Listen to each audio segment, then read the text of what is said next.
I'm starting the stream now, James. Probably helps if I move my microphone.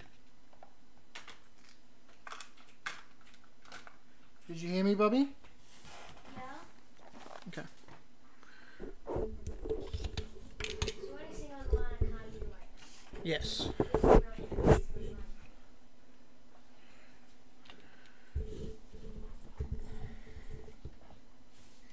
Stream is healthy. Good, good, good, good. Scroll that across. Stream link.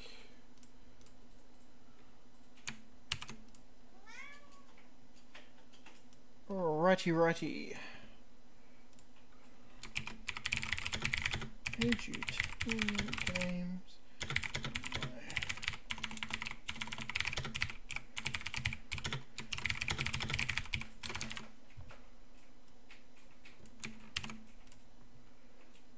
If I click that.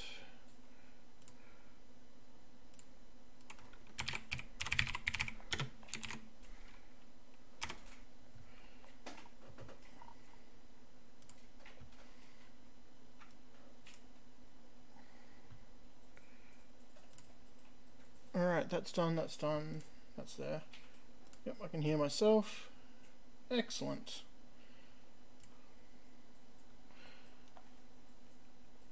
James, could you get me a water, please, mate? Hello, man. What? Could you get me a water? Actually, make it a cola beer. Hello, man. You want some packs? Wait, good boy.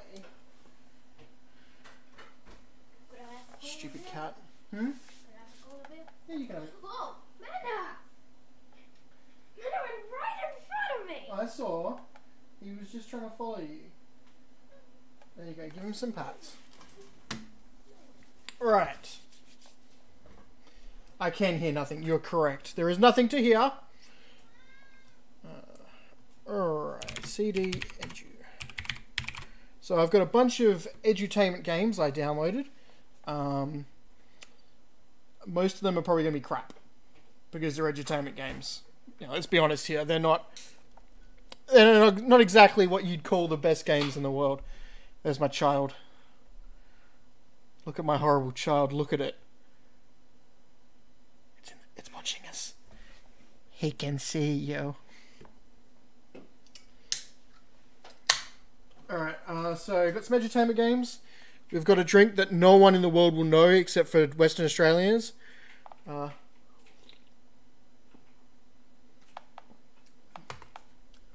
think that's because I deleted the game. Yeah. And it doesn't know what to put there. Let me see if I put Saurus in here.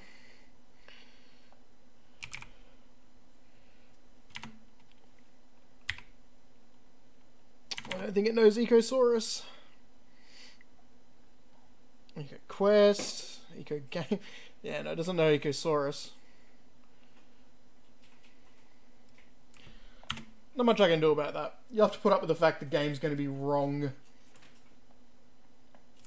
So I do think we're going to play Saurus as the first game. Eco.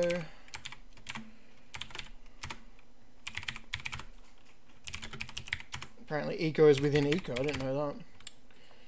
Right. I believe it said it was EX. Yeah. Hopefully this isn't too loud. If it has volume at all.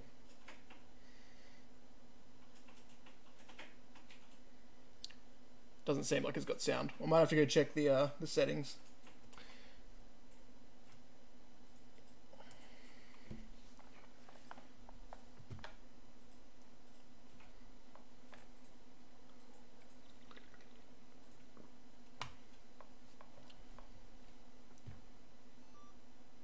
Well, it's got beeps. And it is running way too fast. That's probably going to be better.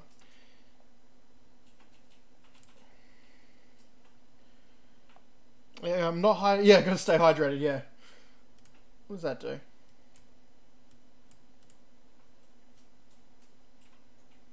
No. Yes, I do want to quit. Alright, so it's got no sound driver loaded.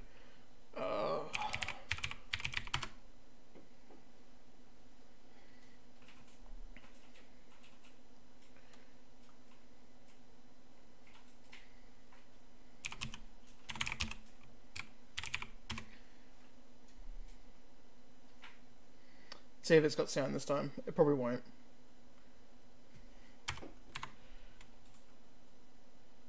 Nope, there we go. Hello, people that I haven't met before.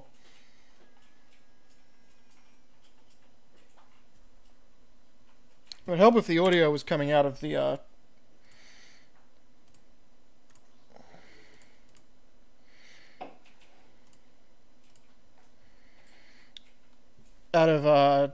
OBS, but it doesn't seem like it is. Because I'm hearing audio now. Saurus, yep.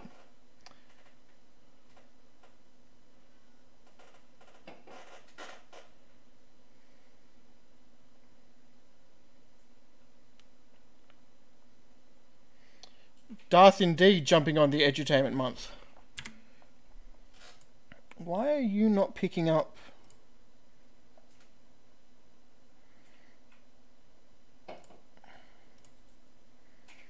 Audio.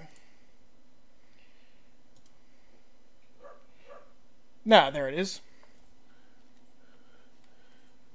I mean, being eco-conscious would not have saved against that meteor, you're correct. So there we go. I fixed the sound settings. I'm the best streamer in the world.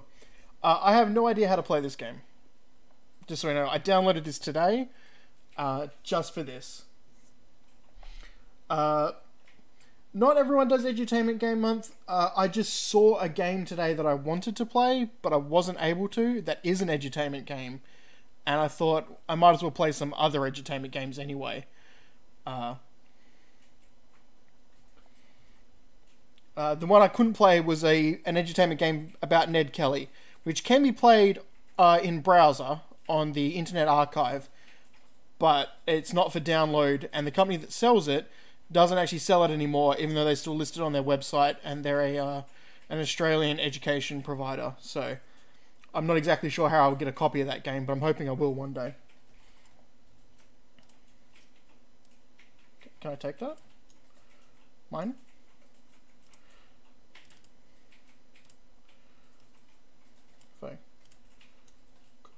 Click. Oh, maybe if I can. I've learned a thing. I have learned how to play the game. You click on things, and you click where they go. What is this thing? Right click and left click seem to do the same thing. I'm not sure if there is meant to be a difference. Oh, I was meant to. That's glass, I think.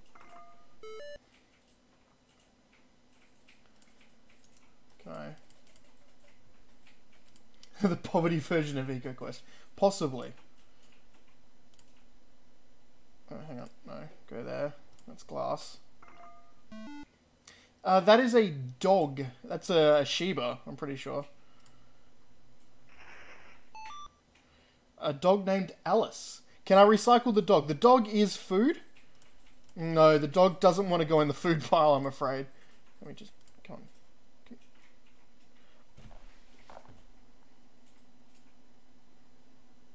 You saw that, right?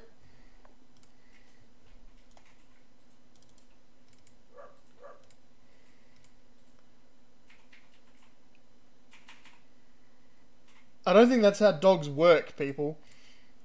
I don't know what this is. I don't know. I think that's metal.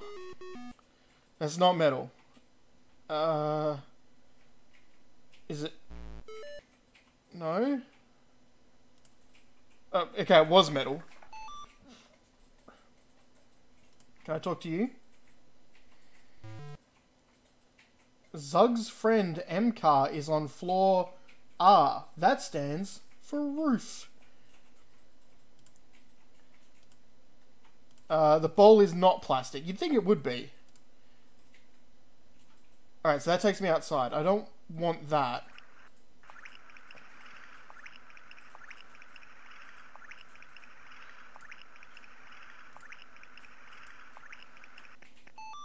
I think I might need a little bit more speed. Oh, I got points for turning the power off. So that's good. What does C do? High scores, speech volume, speech on or off, sound effects on or off, exit to game. I don't think they're actually... the speech doesn't seem to be working at the moment. So I might be doing something wrong there.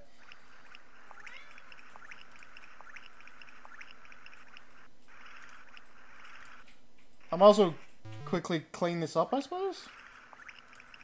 I'm pretty sure the entire premise of this game is cleaning stuff up. Okay, do you need more speed? Because you're...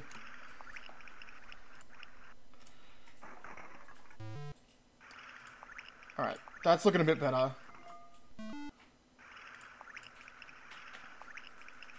It doesn't like moving sometimes. I'm not sure why.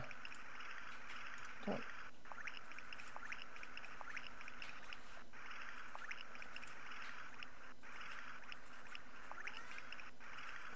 Can I turn...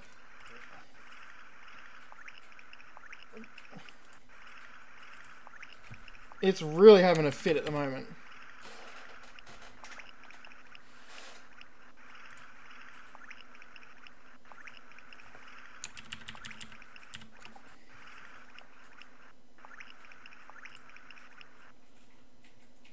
Okay, I think I turned it up too high, and that was causing the problem just then. Can I go to Zugs?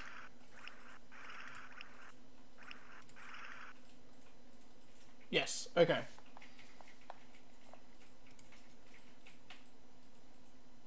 Roof. That's where she said to go.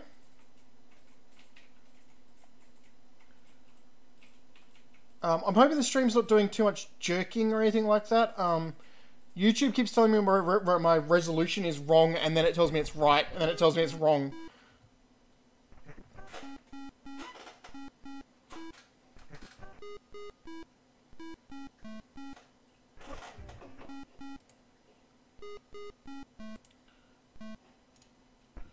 Is that meant to be music?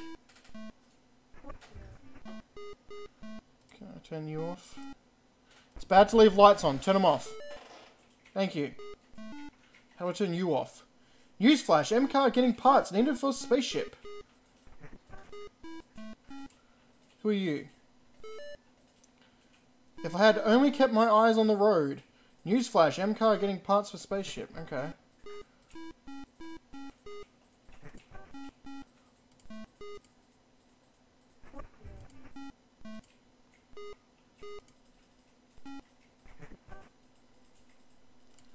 Your paper?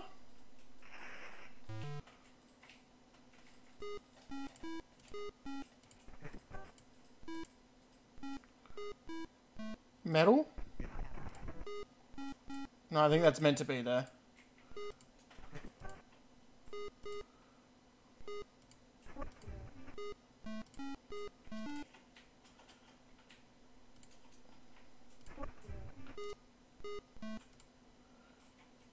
Away from the roof, for it is bad.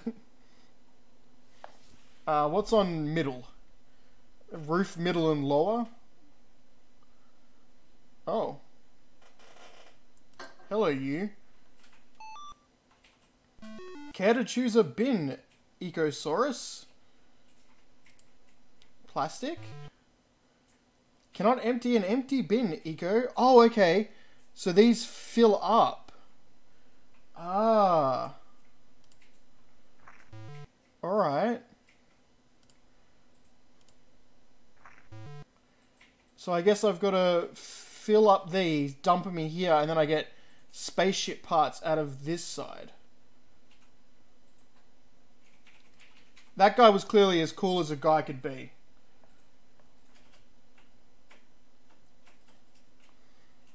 He's not a dinosaur. He's a ratosaur.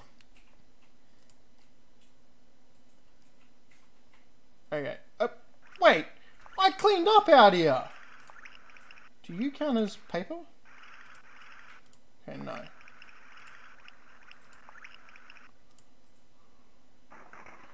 want to know why there's more trash out here. Is there just always trash?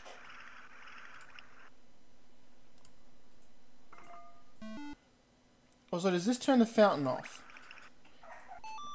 Right, there we go. We're saving some water. Which is what we have to do in Australia all the time. That's... Okay, apparently that counts as a plastic. I thought that would be a paper cup.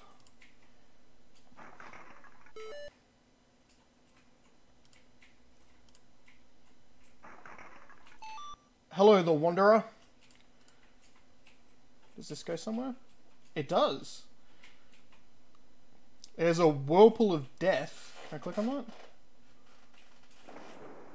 Oh. We're the Plesio Giovanni here. Mary Little Frankie and Teresa Hire. Okay, I get Plesio. They're plesiosaurs. Giovanni, Mary, Little Frankie, and Teresa. Oh, and then Hire. Okay.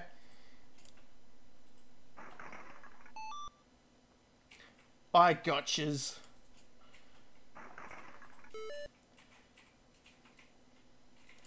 I mean, my instant reaction as a Sierra game player is to see a whirlpool and go, in there. I want to see if I can die.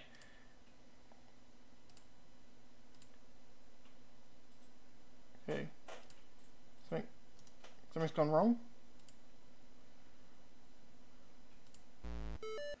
Oh, okay, so that's... Oh, that's paper. The game was waiting for me to tell it that that was recycling. I think we came from the left. Okay, so we came from the left.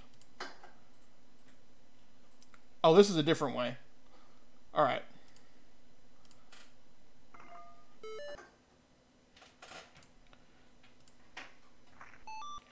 This game will not allow... This game is all about... Oh my god, that's plastic. Once again, it's a paper cup to me. Like, I mean, it could be a plastic cup, but it looks like a paper cup. Maybe I'm just dumb. Hint, I'm totally dumb. No, you please. This game was clearly made in the 90s, you're right. We've got a rad dinosaur, we've got a radasaur, we've got a rad skate park.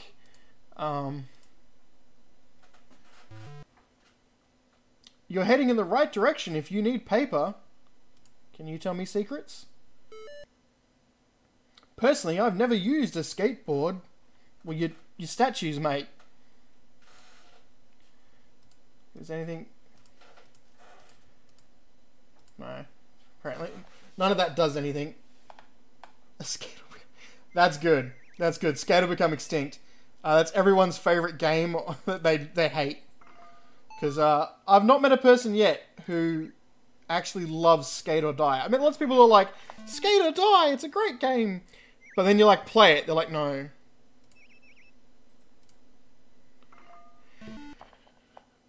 Alright, so these are plastic, we know that. Are these... These ones here, do you think they're paper plates, aluminium plates, or plastic plates? It's demanding I put it somewhere. Plastic? Okay. Aluminium. Alright, so they're aluminium. I prefer Ski Free. I'll tell you that much. Ski Free is a really good game. By really good game, I mean, you know, no one's ever beaten Ski Free.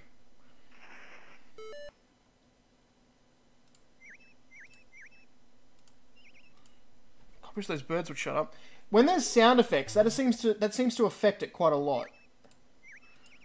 You standing up here? Can I have the birdies?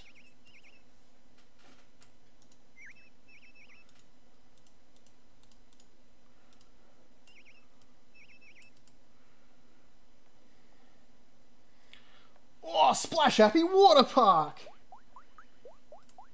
I mean, I call people dirty liars all the time. Okay, turn that off. Turn that off. Water savings, fire hydrant turned off. I didn't turn it off. I stopped a leak. Your glass. I know what a pint glass looks like, game. Australian.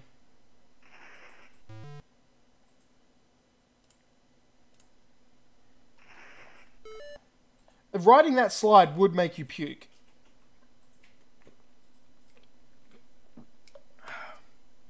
So let's ride it. Oh!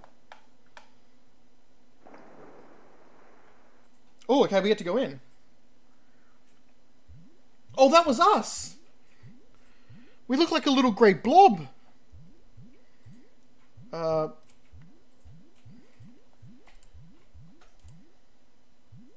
it. Plug it. Yeah! Lake drain closed. I think everyone's a dirty liar because I know I am.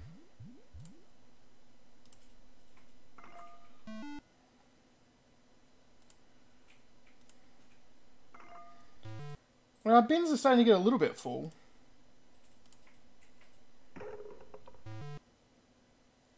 Why is this place such a mess? What about this place has trashed it? Is it because it's an amusement park and these losers have trashed it?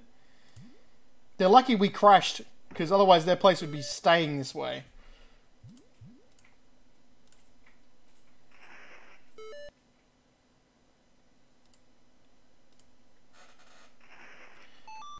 I wonder why I've got to save water and power. Alright, I've cleaned up your mess, mate. Oh! It's alive. Think I'm getting seasick. Are you alive too?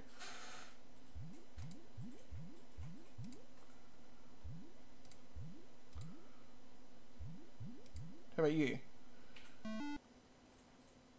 Long live King Ixth.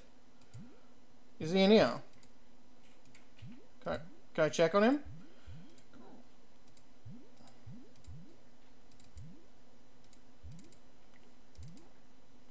Doesn't seem like it. Alright. Okay, so we're back out here now.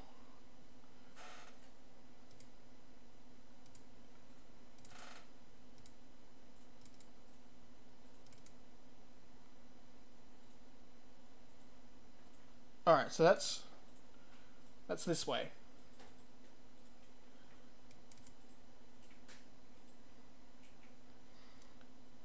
Wait. Dinosaurs run on dino power? Yeah. Because, yeah. Petroleum's made from dinosaur bones. Oh, that's glass. Whoops. This is very odd. Dinosaurs living on dinosaur. When they run out of fuel, do they just go and stab a couple of other dinosaurs? They start a dino war.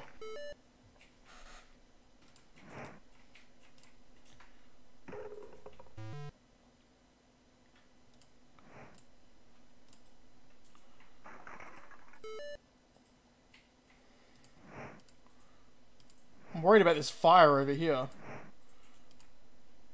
Can I turn off their pumping of themselves? Stop killing yourselves!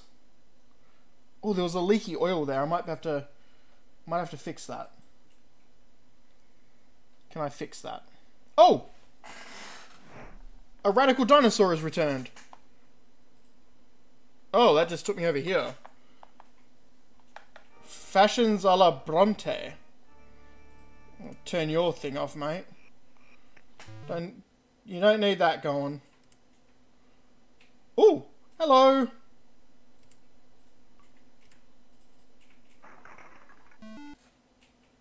Maybe when you clean a place up, the people there can come back. So that's part of the way that you've got to like talk to people is by cleaning up all their trash. They know how trashy they are, and they're like, nah, I'm not coming out. I got bonus points. No reason why, just bonus points for me. I guess if you're going for the high score, you're running the speed race. Oh, he's gone. Come back, my friend. So route 5.5 leads to the bridge. There he is. He came back. Okay, let's talk to him.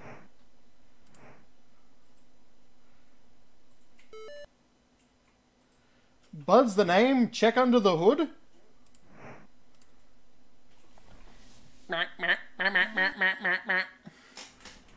I don't know. Could take a week.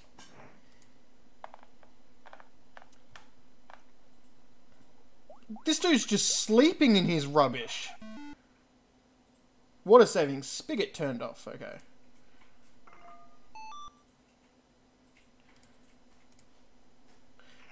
So time for a bit of backstory. The only reason I knew anything about this game is because my friend Rizolka let's played this donkeys years ago. That's an exact measurement of time, donkeys years. If you look it up, you'll know how long ago it was. And the only reason I decided to stream this first was because I knew something slightly about it. The other games, I've really got no idea what they are. I've only just read their quick reviews and quick looked at their screenshots. I'm tuckered out. God. I prefer a clean desert, don't you? Well, why don't you clean it then? Why is a space blob got to come and clean your desert for you?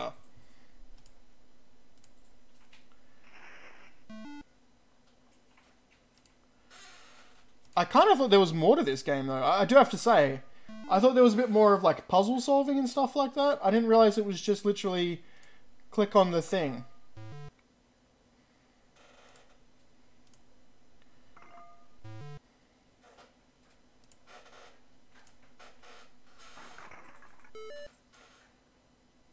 Though it is good because I'm trying to oh, clicked on the wrong thing. I'm trying to practice being a bit more of a calmer streamer who isn't talking all the time. I am learning. I'm learning what these icons are and which one of the bins they go in. I don't know if that's applicable for real life. Well, I'm learning you can talk to rocks too. Aluminium, no problem. Go a couple of miles down the road.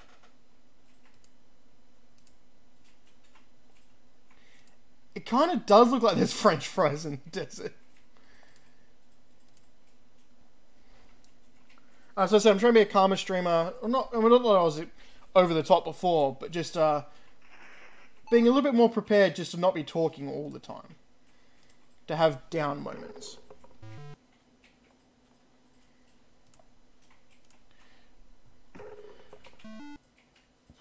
I'm pretty sure this is a milk bottle. Funny thing, so we do learn something today. In Canada, you can buy your milk in a bag. You can also buy water in a bag. Apparently the reason they do that in Canada is because it gets cold. And it's better than having it in plastic or something. Oh, there's birds up here.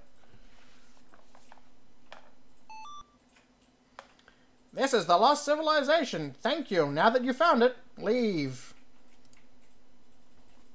Rightio. It does appear that this guy has starved to death, and they're like, right, we're eating you, mate. This is a living rock too. Apparently all rocks are alive. Stacy, oh yes, she's got a great big foil ball.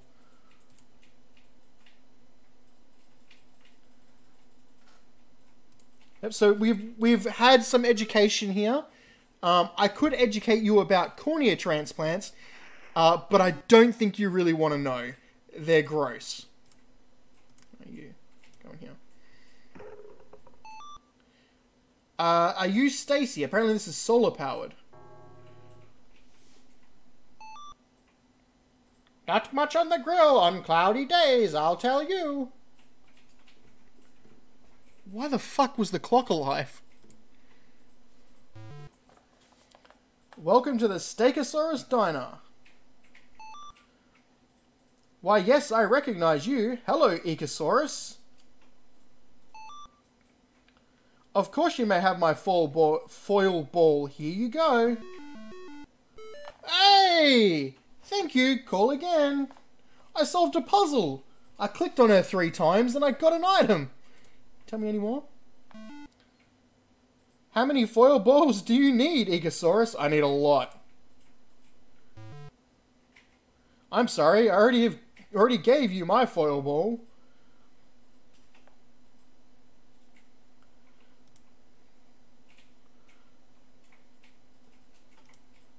So you drive all the way out here just to go to that town, and that's, or not that town, out to that roadside cafe, and that's the end. That's where you stop.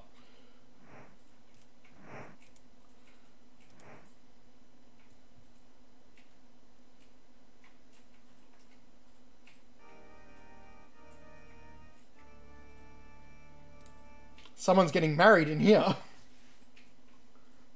Bell Tower Production Dungeon.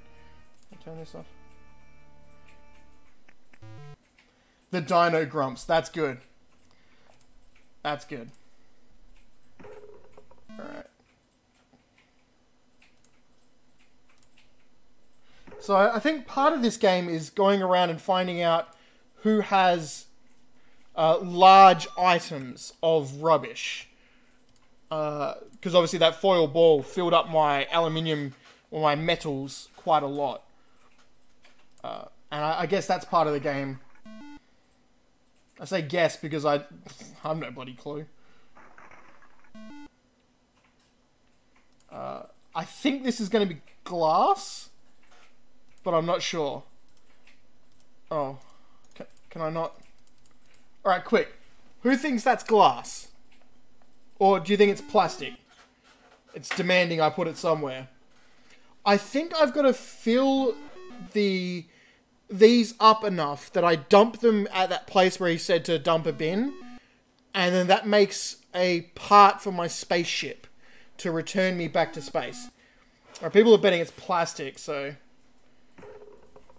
It looked like a fuse to me. I thought it was glass. But you three people are smarter than I am, so...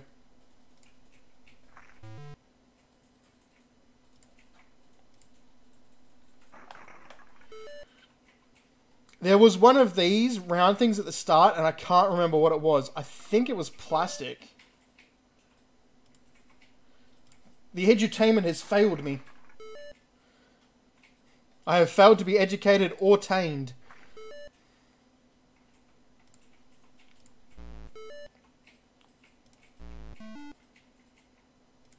Oh, it was metal. It was metal. Are you a living chair? Can I...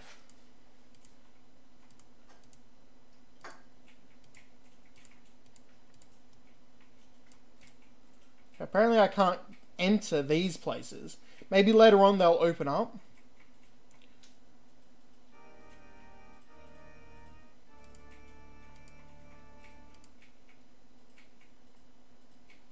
Oh! Well, let's turn that off. You don't pour rubbish into your bloody water, you idiots. And what exactly are these dinosaurs doing? Plus, this is the dump. Shouldn't this already be fine to be littered here? You get a hunchback to enter the bell tower. Sanctuary!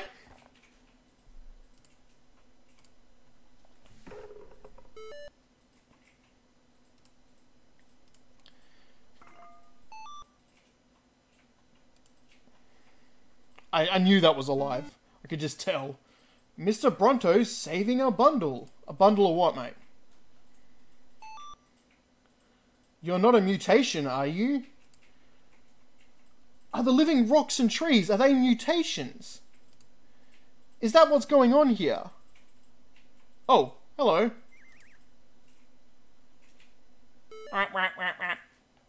Mrs. Tops is the school teacher for Ika Island. She has a big plastic pail.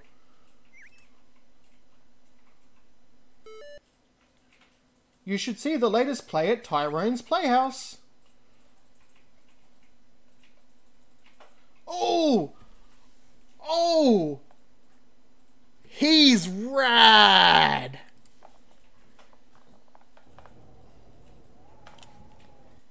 Sick tricks!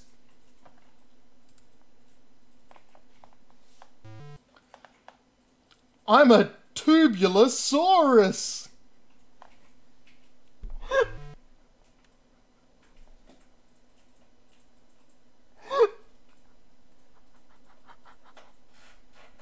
I'm sorry, but that is so dumb. That's totally tubular, man.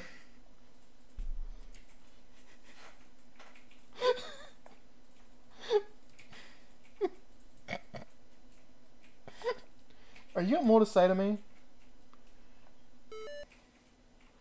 Mr. Zug is a doll, a living doll. He's a beautiful person, really. I feel like Mr. Zug's like a bad guy. It's awfully nice of you to go around and pick up all of our garbage.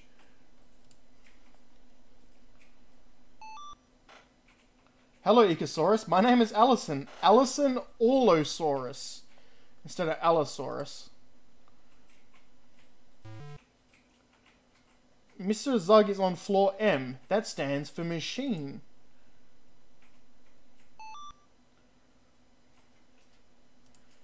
Can I turn your computer off? There you go. You don't want to keep computers on, lady. It's rude. I swear she said he was on route. I haven't heard of Radical Rex before. So I'm kind of surprised. You got more to tell me, mate? Mr. Zug? Let's get to recycling. Recycle that one. Sorry, you're going to have to pick up... Okay, so I've got to get this all the way to the top before he'll take it. I thought he'd take it in bits and pieces. So, okay, is there anything else on the roof then? Besides the annoying music, I regret clicking here now.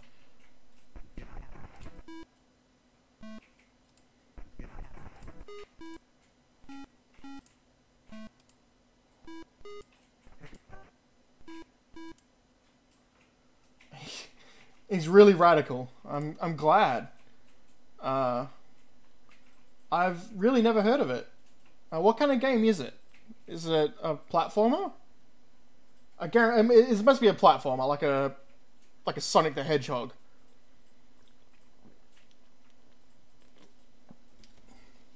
Once again, the drink, none of you are going to know what it is. Tastes like winning.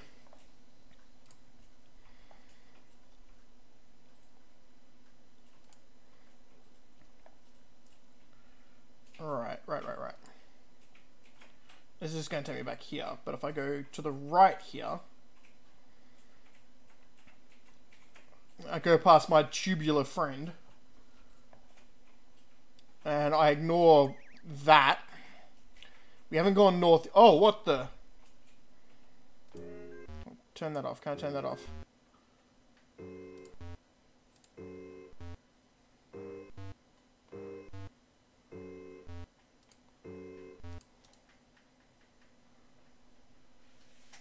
Did not like that noise.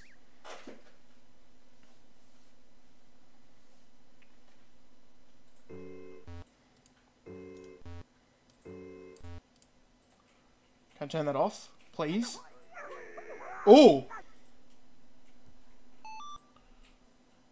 Take the trash off the ground, but we've got to have sound. Well, your problem is, mate, your bloody sound's making the game lag. And my DOSBox isn't set up to go anything but 1,000 cycles.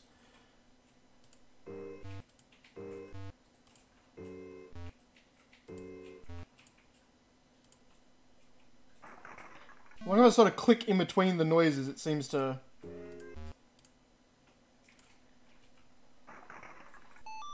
Right, I've cleaned up your trash. Now can I turn your sound off? Yes? No? You can dust all the rocks, but don't play with our box. It's gross. Did you know? Use rechargeable batteries to cut down on hazardous waste. Right, I'm leaving you, because that's just gross. Alright. You know, this place is supposed to be eco-friendly. Golf courses are 100% not eco-friendly. Someone go get me the petrol and the matches. I'm burning this bitch down.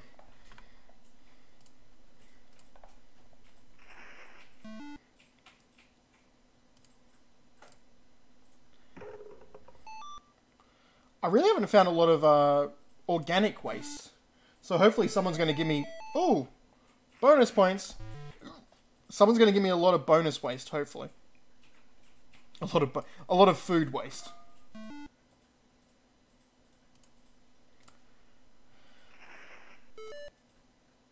So I did have another educational fact there that golf courses are not eco-friendly and should be burned to the ground. So we've had 2 educational facts while playing this game. What's a mulligan? Well, a mulligan's when you mess up your shot and you get to do again. You're not really allowed to do that in professional golf. Oh, does he follow the joke up? I believe this is a par 2. So no, he does. That's like a setup for a joke. But what's a mulligan? And then you tell the joke, mate.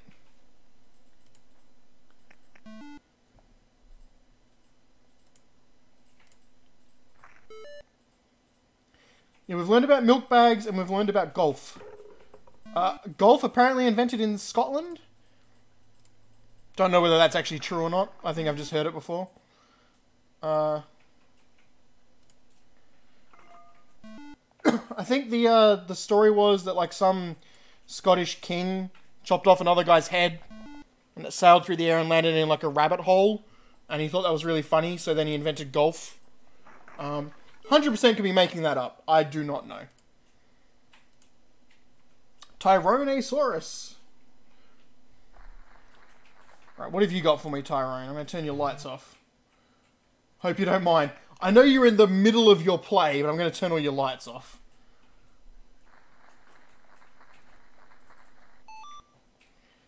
Is that you, my sweet Petruchio? Aye, it's Egosaurus.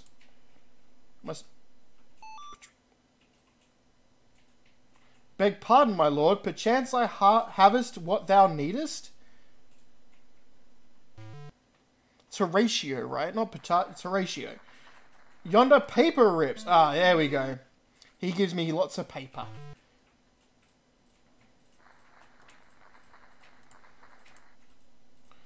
It's, yeah, in the play, it's my sweet Horatio, right? Because he's talking to the head of his dead friend. Oh, he's golfing. Can I talk to you? He gave it to me. Don't get angry. It was a crap script, and he gave it to me. Wait, does this count as rubbish? No.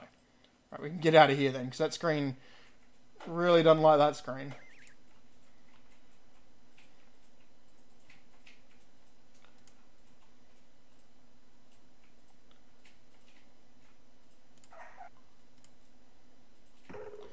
The only way I actually know most of that play is from the Discworld book that liberally steals the storyline.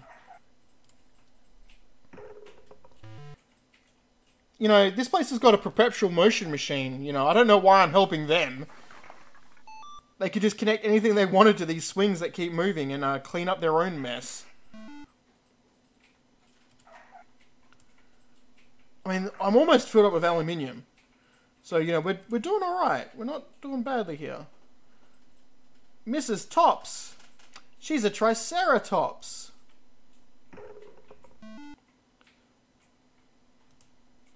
You got crap to give me, kid? No? Can I rub off your... No?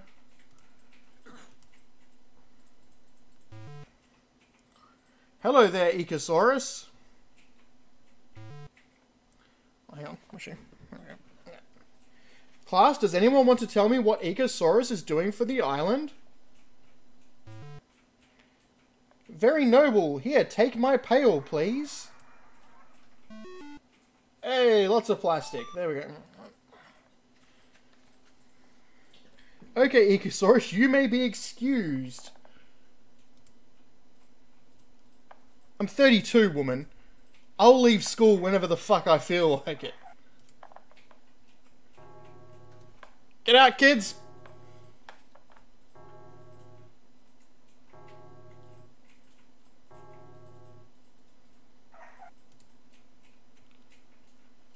Alright, so Dino Dump. Once if I go to the left from Dino Dump? The Ganache? No?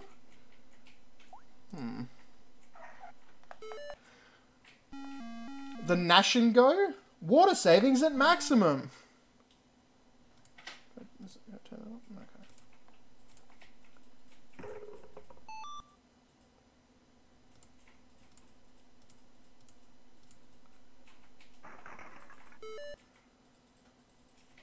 Is that full? Hey, there we go. We've filled up our aluminium bin. You know, there's some of this stuff that I've still got a lot to do. I'd be at school because I'm picking up my son. I've got an easy excuse for why I'm at school. There we go, I've got 2 of them done.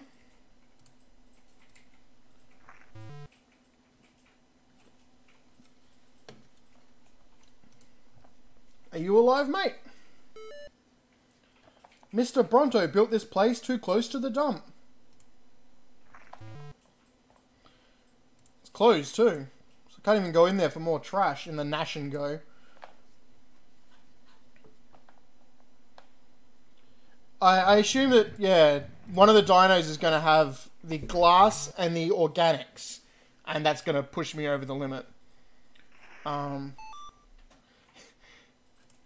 Mr. Bronto is in fact the evil overlord of this place. I'm actually saying this game is barely educational. I mean, yeah, it's teaching you about turning off water and power, but you're not getting a good reason for why. You're just kind of being told, hey, do it for the whatever you need this stuff for. Hopefully that's paper finished. Hey! 2 out of 3. Turn off the flying? No.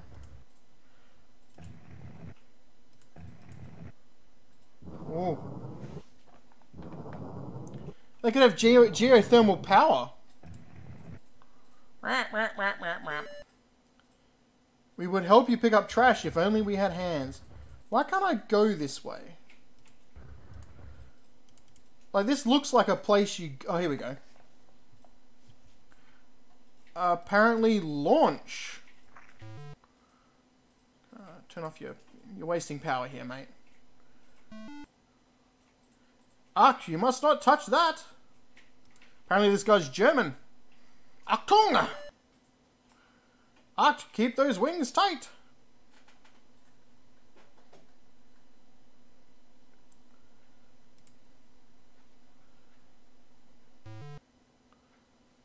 Keep those wings tight. Okay, so... I mean, I think I need to turn that off. Good news, everybody. You're right, that is Professor Farnsworth. We must keep them aloft. I don't want to, though. I want him to die.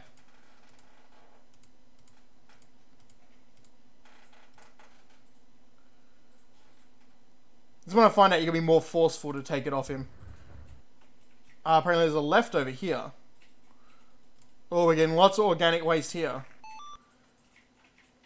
Something in here eats leaves, fish, apples, and bananas. There's a very odd animal that lives in here. But we accept him for who he is.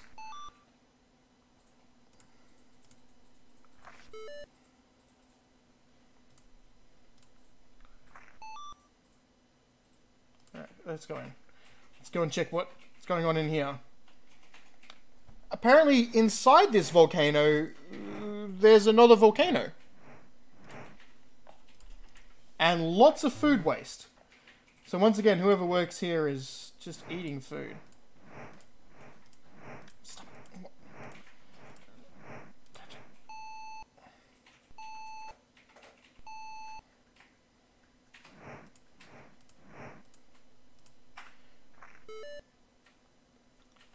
That sounded like a release valve. Come on. There we go. There we go.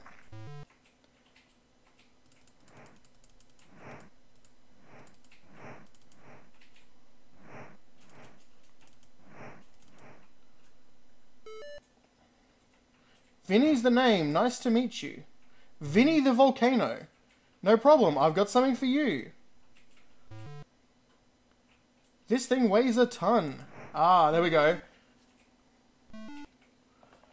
Keep on recycling, Ecosaurus.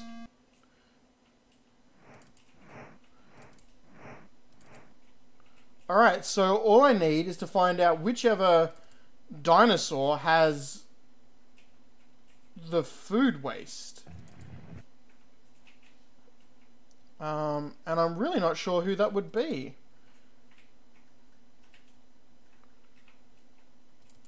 I'm also missing a bit of power I haven't turned off somewhere. Whee! The Blobosaurus blobs!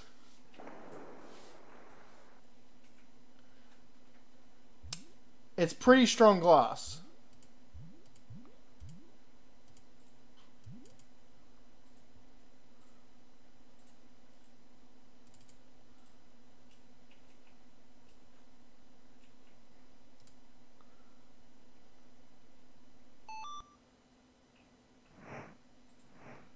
Alright, so he just goes on about gibberish.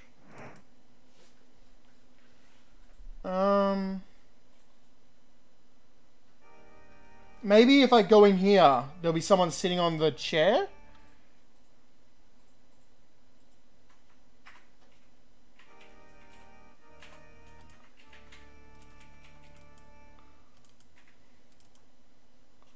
There isn't.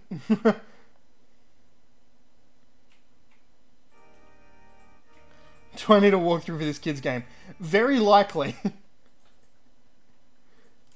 never said I was a smart man.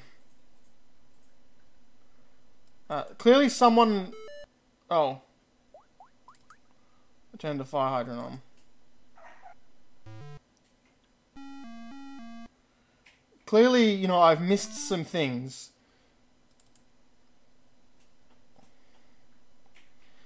But some of the things I wanted to turn off, it wouldn't let me turn off. Ah, here, they're not here.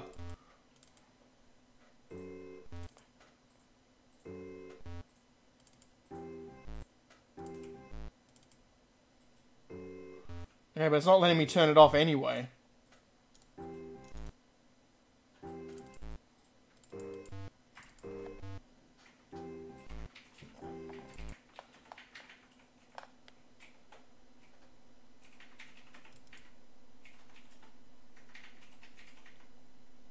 Totally tubular, man.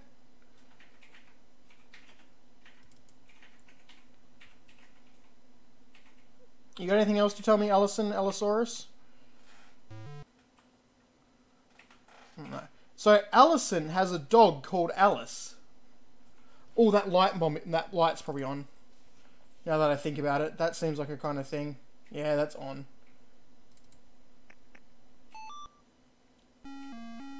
Maximum power. So yeah, it's just someone has a bunch of organic waste.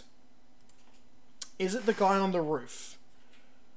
Because all the other ones, when I like talked near them, the rocks and that said it was someone nearby, and I didn't see anyone say where the organic was, or the glass, but I didn't talk to the rocks. So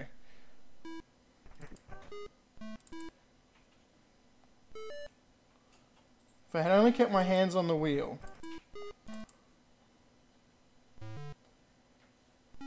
Okay, he doesn't...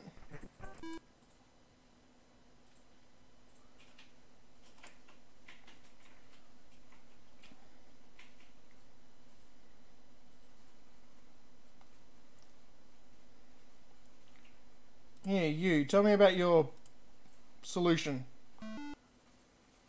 What'll it be, Ecosaurus? It'll be that.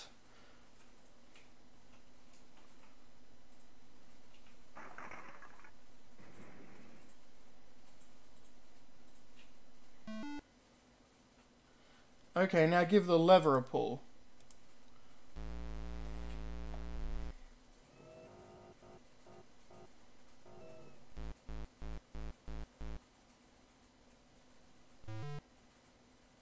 This could recycle this aluminium into cans.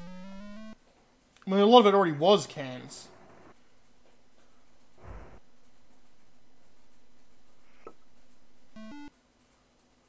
But M-Car needs an engine for his spaceship. Oh, so I don't think we were the ones in the spaceship. I think M-Car was the one in the spaceship. We're just the lovely, helpful Ecosaurus who lives here, who's going around and helping M-Car. And this is a slightly educational bit where we're learning that you could recycle metal into aluminium cans, but we're not going to because MCAR is an idiot who crashed his ship. So we're going to make it into something for him. So what can we recycle glass into? I'll give you a hint. It's glass.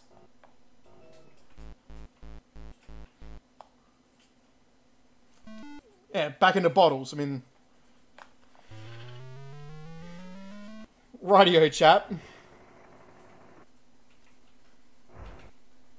But we've recycled it into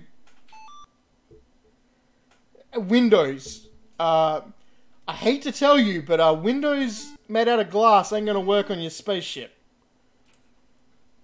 Not that thick, anyway. Also, he keeps throwing, like, carrots and stuff in there.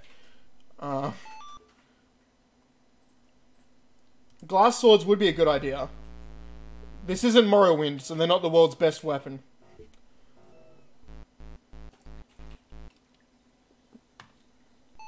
We could recycle paper into paper towels. That's shit paper. That's bog paper, mate. That ain't your normal paper towel.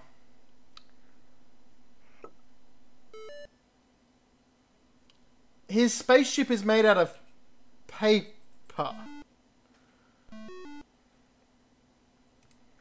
We had metal to use for that.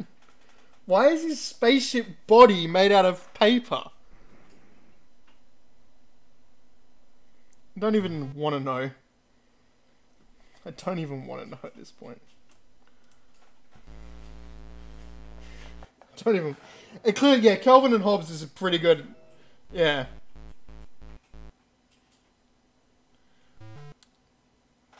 Into plastic traffic cones. Okay. Or into plastic bottles. Use a lot more of them. I think that was a seat. Seats for his spaceship. Okay. So we've just got to find whatever person is holding the last of the organic waste. We've turned all the power off. We've got all the water saved. So it's just whatever person I didn't talk to enough for them to hand over their magical item.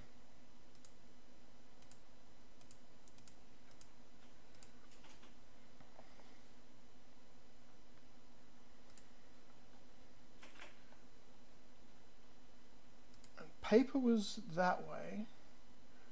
The rock told me so. The rock up here told me where the metal was. You got more to tell me, rocks? The Dimedron Desert. That's a kind of flying one. A pterodactyl, a pterosaur.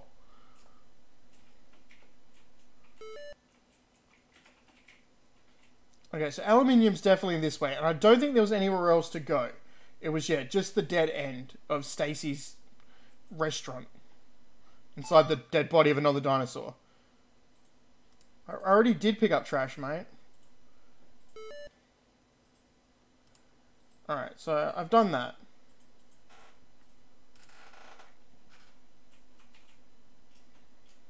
So we've crossed off this area. This area is done.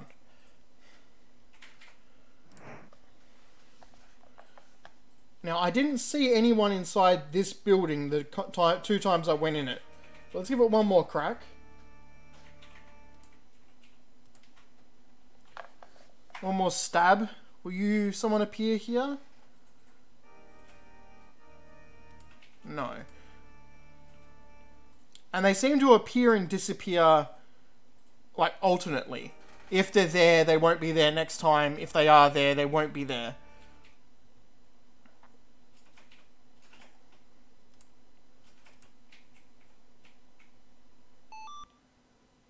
You're not a mutation, are you? Okay, so that's all he's got to question me about.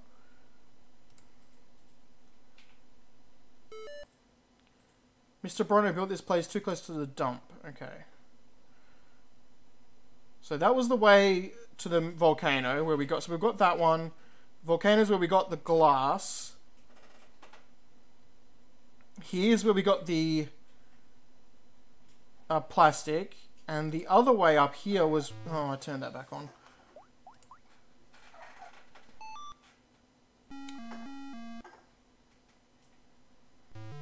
I don't know why that's an alert. You've saved the most water.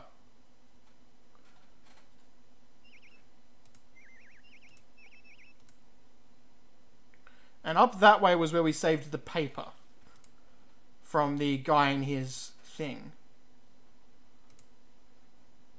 Something to tell me about organic waste? Zug's Eco Center. Okay, no.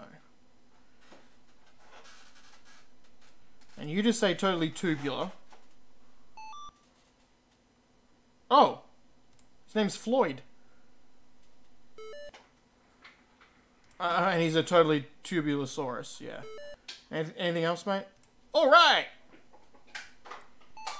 It's radical, man!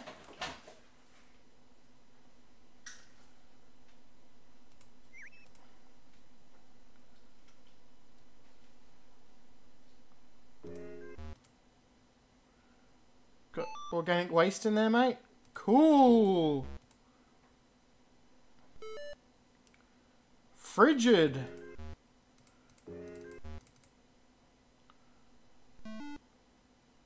Whoa! Apparently Ric Flair lives in there. Woo!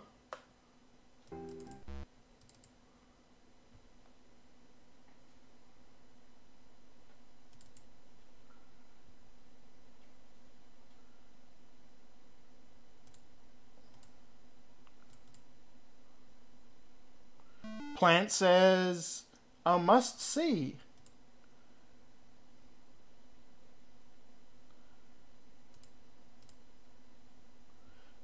So the only place I can think of is down in the water. Maybe the starfish if you talk to him a couple of times. You got anything else you want to tell me about, lady? She told me about two. Yeah, Tyrone's Playhouse. I got that one. That's paper. She wants to be a Dilopicus when I grow up. Hate to tell you, you won't. You're another kind of dinosaur. And school's where we got the plastic or the glass? Can't remember. Come on, you tell me about the organic waste, Fawn. Did you know you can return a plastic and paper bags to the store to be recycled? I did know that. I will just chop down this entire forest and turn that into my organic waste, people. Don't make me do it.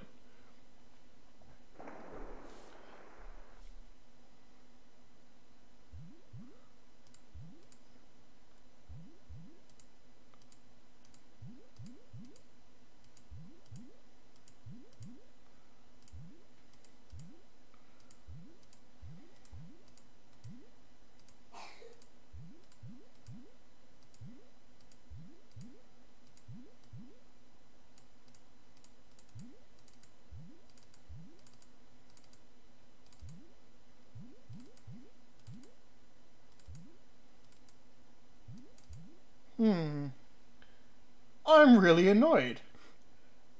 Because I think I've been everywhere. So who the hell has the organic waste? I'm gonna have to cheat. Do a good old looky up.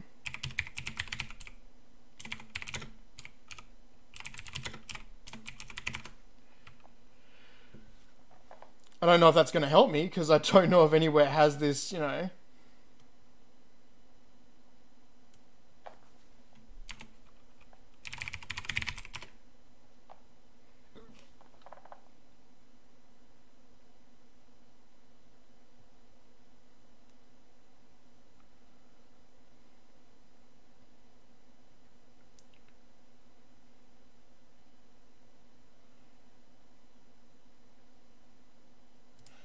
Okay, apparently there's someone called Mr. Bronto. The only reason I know that is because I saw a description from one of Rusalka's videos. And she was talking about going near the volcano. to talk to him.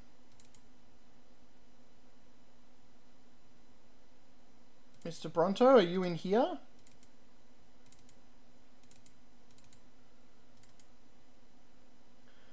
Because I don't think I've met anyone called Mr. Bronto.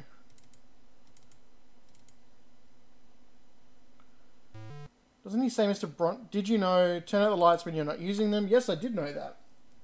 So there's a bit of education. So Mr. Bronto built this place too close to the dump.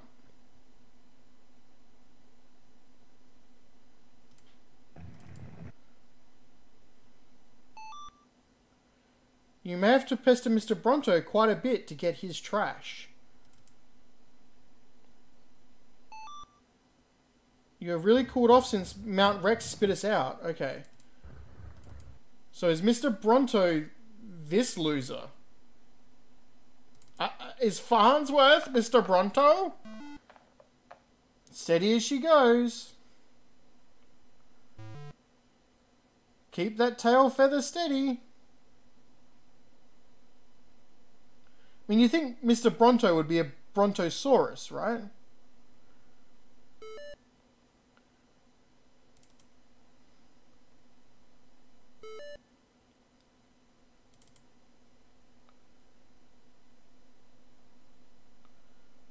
Doesn't seem to be. And this way we got Vinny.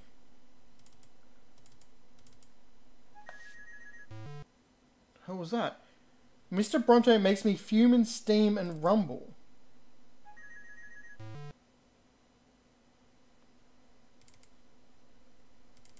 And apparently he's only 3.5 million years old. So that's nice to know.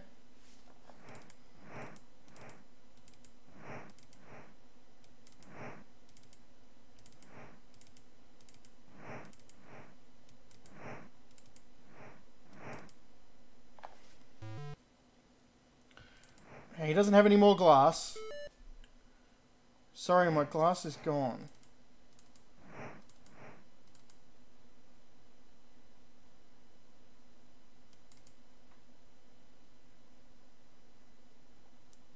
Is this Mr. Bronto? Like, is just the volcano Mr. Bronto?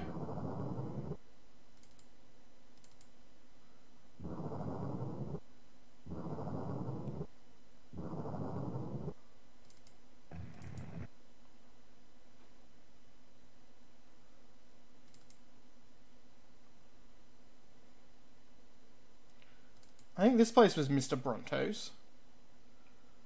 Fashions a la Bronto.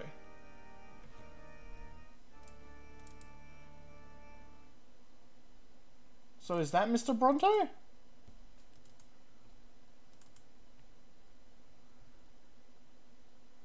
Here's me just wandering around going, Mr. Bronto? Are you Mr. Bronto? Ah, is this Mr. Bronto? He's finally here.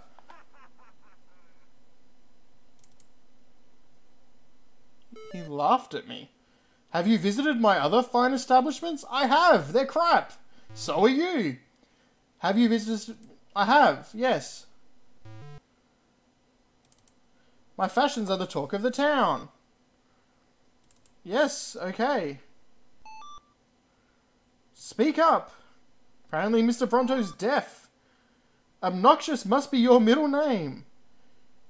The Rock did say I had to annoy him a lot. I have nothing for you. I think you're lying. Did you know? Did you really think I would tell you something useful? Can't wait till this guy turns into fuel. Amscray. I have nothing for you.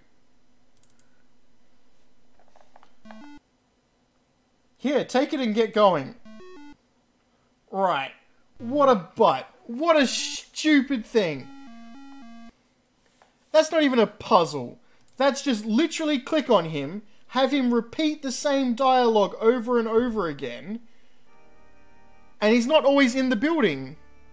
So you could rock... I did rock up quite a few times and was like, hey, is someone in here? But he wasn't. And the rock that tells you about him is all the way towards the volcano. Bad puzzle. Bad. Children will not understand. I assume, yeah, that's just children will click on anything for as long as possible because they're dumb. Since we've sent up some parts, I wonder if there's some extra parts on the roof now.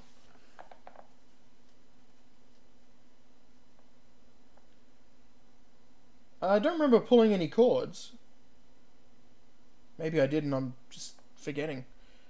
Oh, look, see? This kind of looks like a Chinese takeaway box. Just wanted to get away from that music.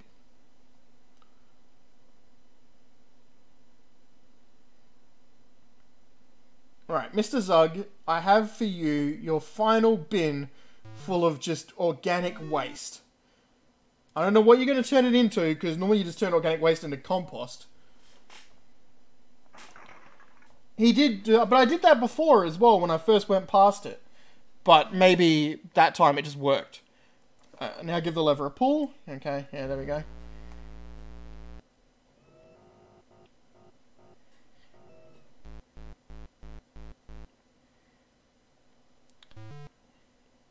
We could recycle this waste into mulch for plants. That's compost, yep.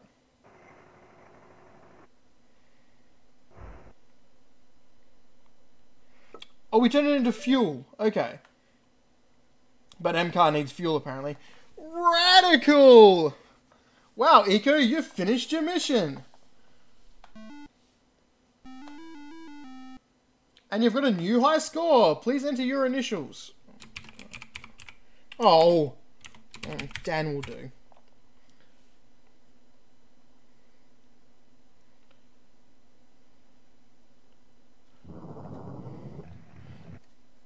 Ten, 9, 8, 7, 6, 5, 4, 3, 2, 1, 0. Launch. Go away, MCAR. We don't like you.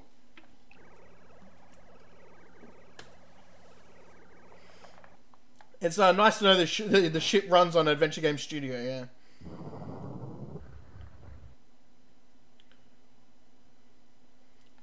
It's like these dinosaurs aren't too tall, otherwise they'd stick their heads out of the bloody atmosphere on their planet. High scores! New game? Oh, that's a terrible font to be trying to read that off. No. No, I would not like to play a new game.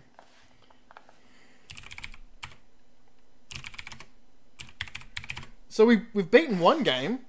We beat Saurus in only just over an hour. I'm feeling rather proud of myself. So let's try Gumboots, which is well, I don't know if it's an Australian game, but it's a game about Australia in something like the Carmen Sandiego way, according to the review on the Abandoned website. Sorry about this, but welcome to CGA. That's what this one is. Press or click to go on. That's the Australian national emblem, the kangaroo and the emu. I believe we are the only national emblem in the world that features animals that Australians eat. Well, obviously, not Australians, but that features animals that the residents of that land eat on a regular basis. Both of these are foods for the indigenous population. Kangaroo is a food for pretty much anyone who feels like they want to eat kangaroo. Emu is a bit more specialised. You wouldn't normally eat emu. Mostly because emus are really, really hard to kill. They run very quickly. They do lots of jerking and sprinting. To the point where the Australian Army, after World War I, was sent out to do a cull on emus. The ranch owners, the station owners, as we call them in Australia, had enough of these emus. I don't know why. Emus don't do anything to sheep or cows or anything, but they got upset. They asked for a cull. The government agreed to cull. So they sent out the Australian Army with their stuff from World War I. So they got machine guns on the back of like sort of mobile vehicles. They've got, they set them up on the ground. They've got rifles. The emus fucking won. The Great Emu War, as it's called. The emus won. We didn't kill them. They just outran us and like darted around the trucks and shit. Emus are not easy to kill. Kangaroos are incredibly easy to kill. Kangaroos, if you spotlight them, you put a very bright light right on their face, will freeze and will look at it. And then you shoot them in the head. They're not hard to kill. They're incredibly dumb. So, more education from this game. I have eaten both kangaroo and emu. When I was in high school, we went to boarding school. We had Foods of the World Day. So we'd have like Italian Day, France Day, America Day. And one of the days we had was Australia Day. And we had kangaroo steak, emu like nuggets. They weren't in anything, but there was emu bits. And crocodile bits. And I can tell you, they are all incredibly tasty. So I hope you've learned something about Australia. We eat our animals and we give no shits. So we've got F1 for help, F2 for control, F3 for play. What is F1? Help. Use F2 and F3 or the mouse to open the windows. Use an up and down arrows or the mouse to select an option, then press enter. Or click the mouse to activate your choice. Press F4 or click on the place name to see information about a place. When you need help with a window, F1 will sometimes help you. Sometimes? Okay. When you are finished with a window, press Escape. That's nice. Or click the mouse when anywhere outside the window. Player, new game, save this game, change colors, sound on off, top 10 players, go to demo mode, leave Gumboots. Palettes, background, what can I... Magenta. Ooh!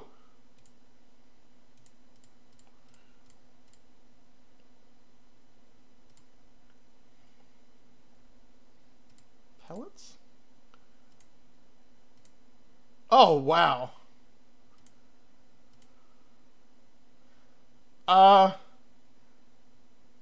I kind of prefer this color, or this one. So which one of these two colorations would you prefer to be staring at on this screen? I think the green and the yellow are a little bit better than the blue and pink. We're definitely not doing that one. And that's just kind of muddy.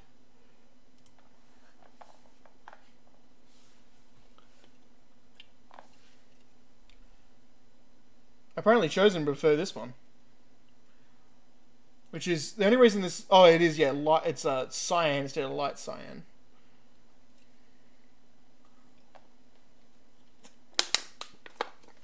Yeah, I too wouldn't eat a koala, but not because they smell of piss, but because they've all got chlamydia.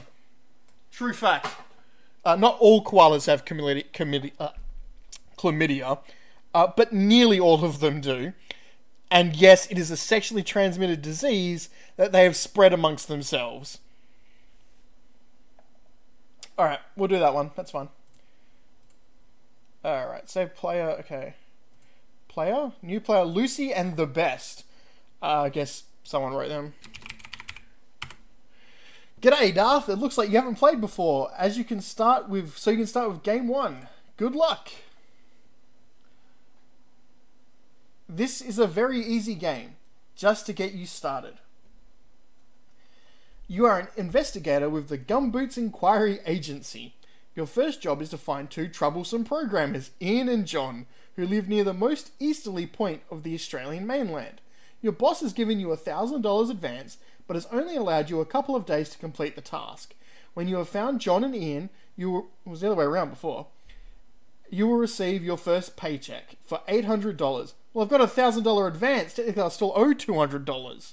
Hint, look up easterly in the database, or look at the big map. Alright, so what does play do? Investigate, go to a new place, extend your deadline, apply for a job, read your instructions, look at your notes, search the database, big map. Alright, what if I search the database? Byron Bay, the most easterly point on the Australian mainland, a popular tourist spot famous for its lighthouse and surfing beaches. No, so I think I need to go to a new place, and it needs to be Byron Bay. There we go. So we've got plane for $703, a bus for $213, and a cut. Oh, wait, hang on. Can I go back? Read your instructions. How long have I got to do it? Only giving me a couple of days. Okay. So that's the best one. And that is a couple of days. So let's go for car.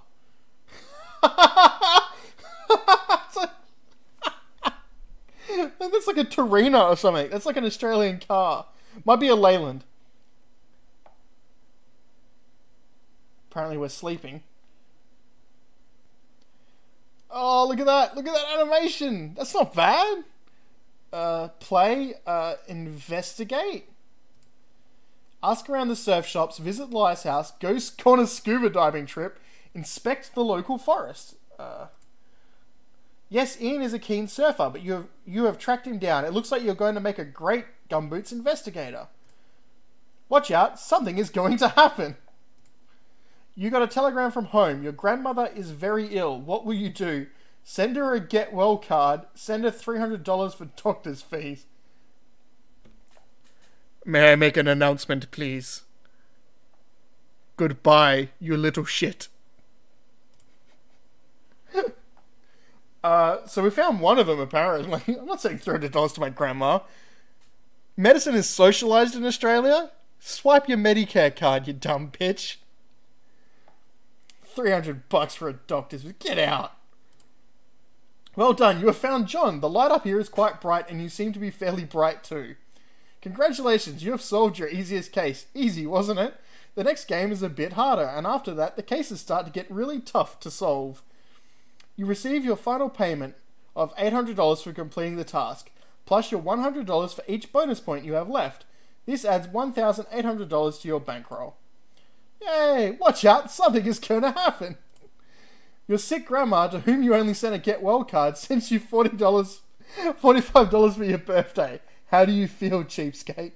You have finished this game, and you will now go on to the next game. This game's great. I fucking love it. This game's the best.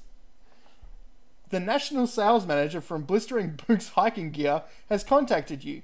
His East Coast sales representative has gone missing somewhere along his route up the coast. Or route. Unless he's gone for a route up the route. The sales rep usually calls in to see one customer in many of the towns from Wollongong north to Cairns, and then returns with their orders. Your job is to see all the customers, get their orders again, and find the sales rep. You're given a $200 advance and will get $800 more when you finish the job. Can I click on this map? Will it... No, it doesn't really seem to do...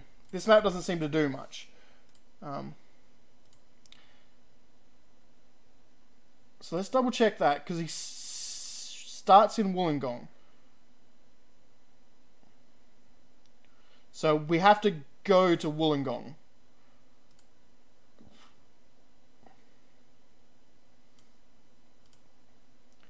Careful, you're already... Okay, I'm already here. Alright. Okay, fair enough. Investigate. Steelworks, drive to Semio Animal Gardens, check out the lighthouse, go grass skiing at Jamboree. Bad luck, Darth. Maybe you should have a look at the big map to see if you're going in the right direction. Yep, Wollongong is a real place. It's an Aboriginal word, no doubt. A lot of Australian towns are named from Aboriginal words from the tribe in the local area. So you'll see stuff like Wollongong and that. If I open up the like go to a new place, you'll see like other ones. Uluru, Weeper, Tanandu. So all the so you can see the English names, Port Arthur, you know, but then there'll be Aboriginal names, Kakadu, Kalgoorlie. I was actually born in this town. Kalgoorlie is where I was born. Technically, we didn't live in Kalgoorlie. We lived in the next town over. But the two towns are so close together now that they're just the same town. And I was born in the Kalgoorlie hospital. Right. I don't have any notes. Search the database. Oh, okay, there's a big map. All right. So Sydney's the next town up. Thought I could click on the name. Right click on the name? F1 on the name? Didn't it say I could...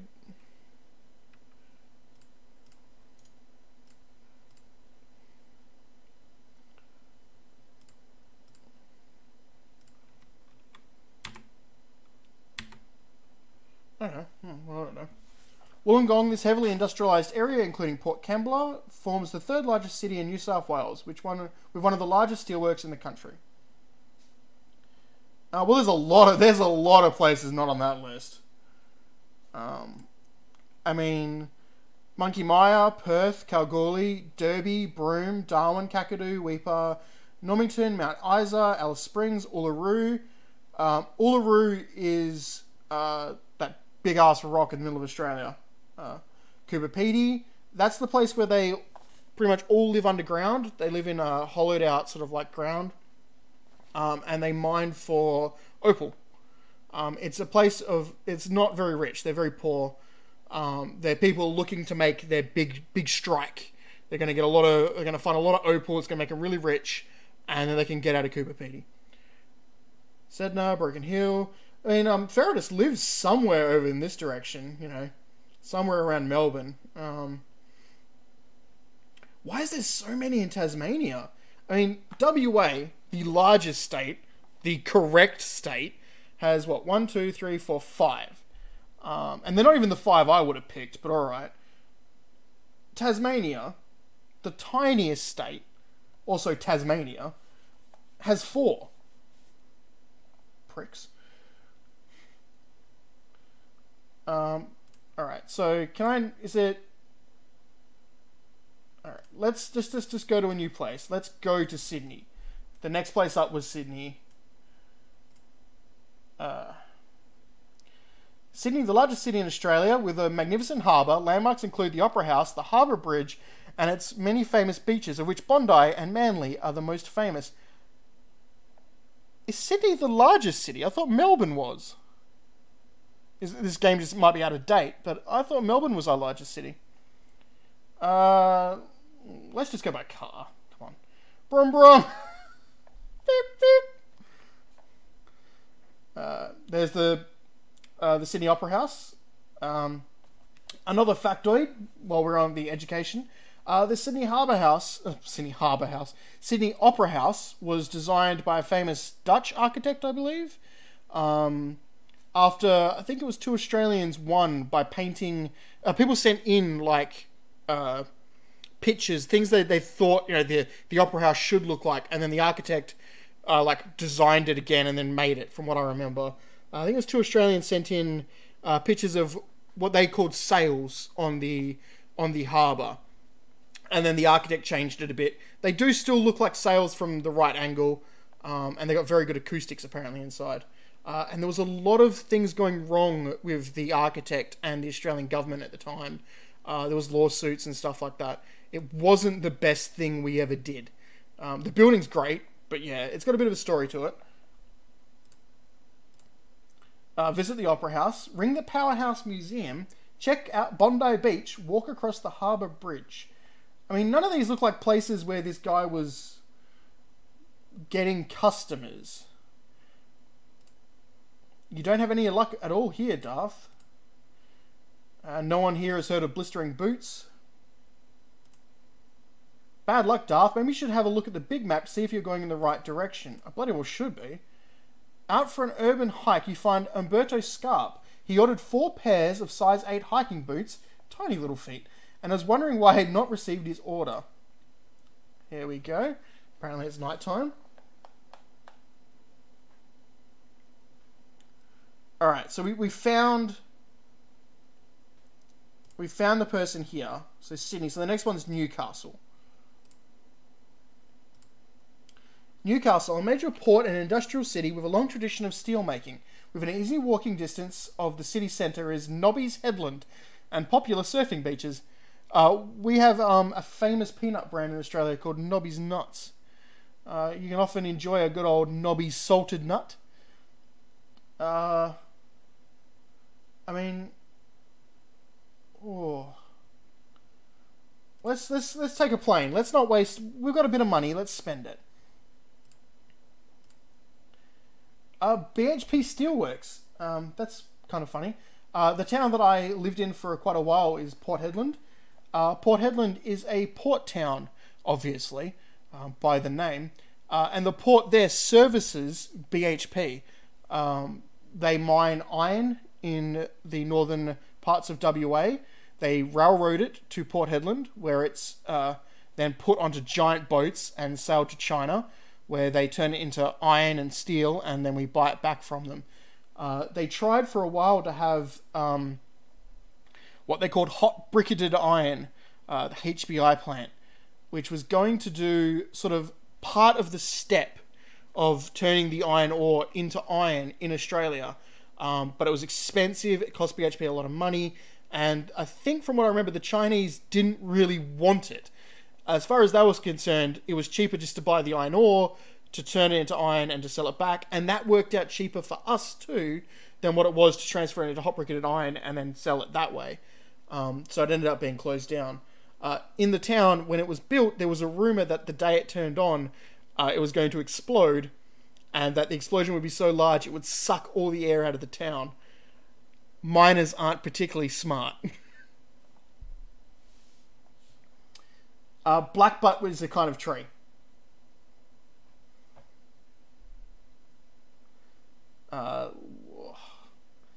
Let's talk to the steelworks. You don't have any luck here? Okay. Swim at Nobby's. No one around here? Okay. The museum? You find Pat Packer emerging from the reserve after an invigorating walk in the bush. She had ordered 16 tents and a dozen backpacks for her shop in town. Okay. So he was going to the Gold Coast? Wollongong to Cairns. Cairns isn't on this map, is it? Byron Bay, Gold Coast, Brisbane, Bundaberg. Cairns is up here, isn't it, in Queensland? It's further up than Townsville, I was sure.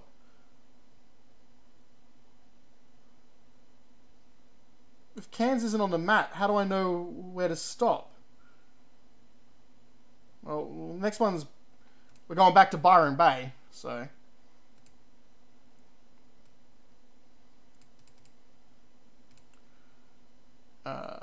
Car... That's expensive. Townsville is in Australia, yes. The Powerpuff Girls are not Australian, but we will claim them. Alright, might as well fly, come on. We've got the money. Alright, let's investigate. Let's do this one. Up in the big scrub, you find Serene Strider. She is checking for any new red cedar trees, which may be emerging. She is not pleased to discover that the 5 one-man tents, 10 camp stoves, and 12 sleeping bags she ordered for her camping supply store are not yet on their way. Back to sleeping again.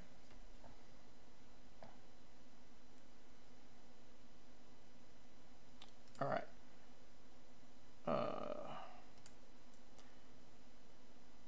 Your job is to see all the customers, get their orders again, and find the sales rep.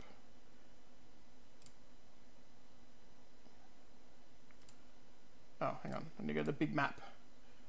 Next stop, the Gold Coast. The Gold Coast is pretty famous, I'm sure. Yeah, I was sure Cairns was after Townsville, so I guess Townsville is where I'm just going to stop.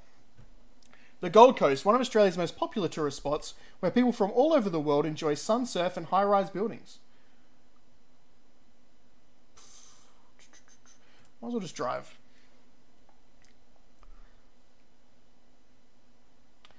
I stayed at the Gold Coast when I won a competition with KFC when I used to work there. I won a state competition to go to a national competition for making to do stuff in cooking and all that kind of stuff. We as a team won it. We went to Brisbane. We went to the Gold Coast for a little bit. They paid for the trip there. We had to pay for the extra time we stayed in a hostel. But yeah, it was rather fun. I went to Sydney we won 2 years in a row. I went to Sydney and Brisbane for those. Were amusing. I went to, I don't know if it's going to be here. Lee's Cub, SeaWorld, Jupiter's Casino, yeah. I went to Ripley's Believe It or Not Museum. And I believe the checkout girl flirted with me. I don't know whether that was actually true or not, but it really seemed like it to me. No luck there. At the blackjack table, you find Kevin from Kev's Camping Kit. Kevin, mate. Look, I know we're in Australia and the KKK is not a thing here, but racism surely is. Get your name changed, mate. That's bad. A high-class outdoor... That's really... Fucking no one's gone to the high-class Kev store. For tourists who need the best of everything, except spelling, he had ordered 24 inflatable solar-powered camp spa bath kits, 50 handheld televisions, and video sets with free videotape called Camping with Style, and 200 disposable, environmentally friendly, unbleached paper-lined sleeping bags with cotton carry handle. Okay, so we found the next one. So the next step is Brisbane. I don't know why Brisbane and the Gold Coast are separated here. I'm pretty sure the Gold Coast is just a part of Brisbane. Beep, beep. Inspect the old expo site, see Lone Pine Sanctuary, walk across the Story Bridge, camp on Stradbroke Island. No one? Nope. Watch out, something is going to happen!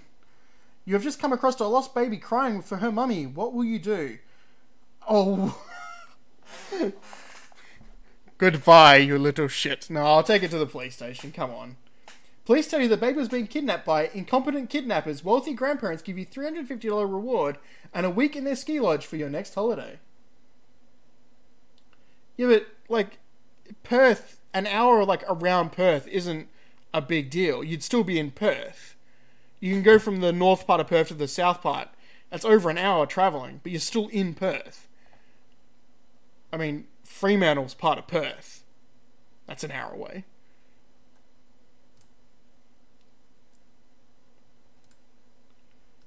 No luck there. Time to go to sleep.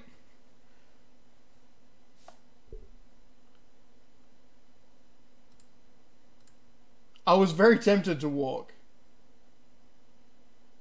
Apparently we're camping. In a small green tent, you meet Ken Freeman. He is testing some camping gear from another supplier because his order of six tents had not arrived from Blistering Boots. He is not happy with the new gear and is pleased to be able to place his order again with you. Alright. Big map. Bundaberg. Bundaberg sells rum. Bundaberg, a regional city on the fertile plains of the Burnett River, a memorial statue of the area's most famous son, Bert Hinkler, is among the city's many interesting features. Let's fly there. We got $300 from grandparents. We'll use their money. There's a donkey. A Hinkler House Museum. Check the rum distillery. Picnic on Fraser Island. See Dreamtime Reptile Reserve.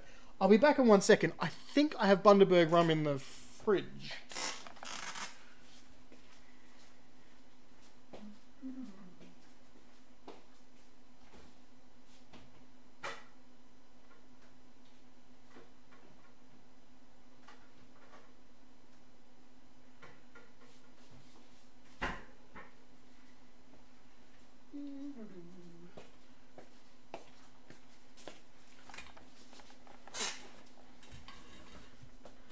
Didn't have any Bundaberg rum. My mate has Jack Daniels. I do have some Carlton Dry, though. Very tempted to have it. By very tempted, I mean I'm totally going to have some Carlton.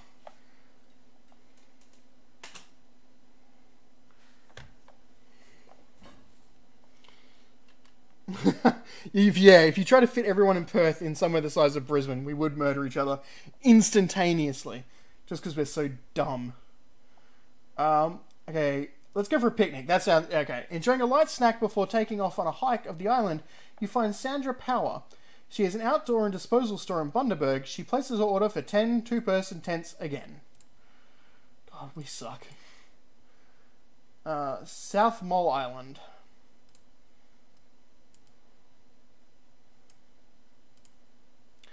South Mole Island, a holiday resort situated in the heart of the Whitsunday Passage, 8 kilometres from Chute Harbour.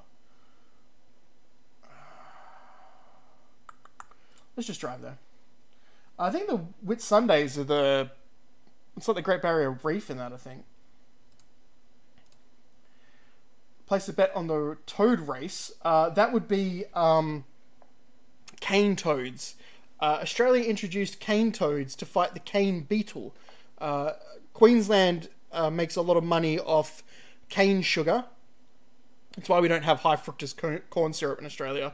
We have cane sugar in most of our drinks for sugar, which is slightly better for you. It's still horrible, it's still sugar, but it's a bit better than corn syrup. So the cane beetle was damaging the corn plants.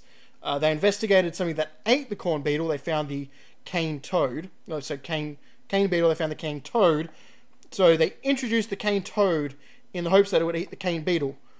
They didn't do any real good studies of this, and it turns out the cane toad only eats the cane beetle because there ain't nothing else to eat on that island besides the cane beetle. Introduced to Australia and our much more abundant wildlife, it decided, fuck the cane beetle. It was going to have as much sex as it could, eat as much stuff as it could, and spread as far across the country as it could.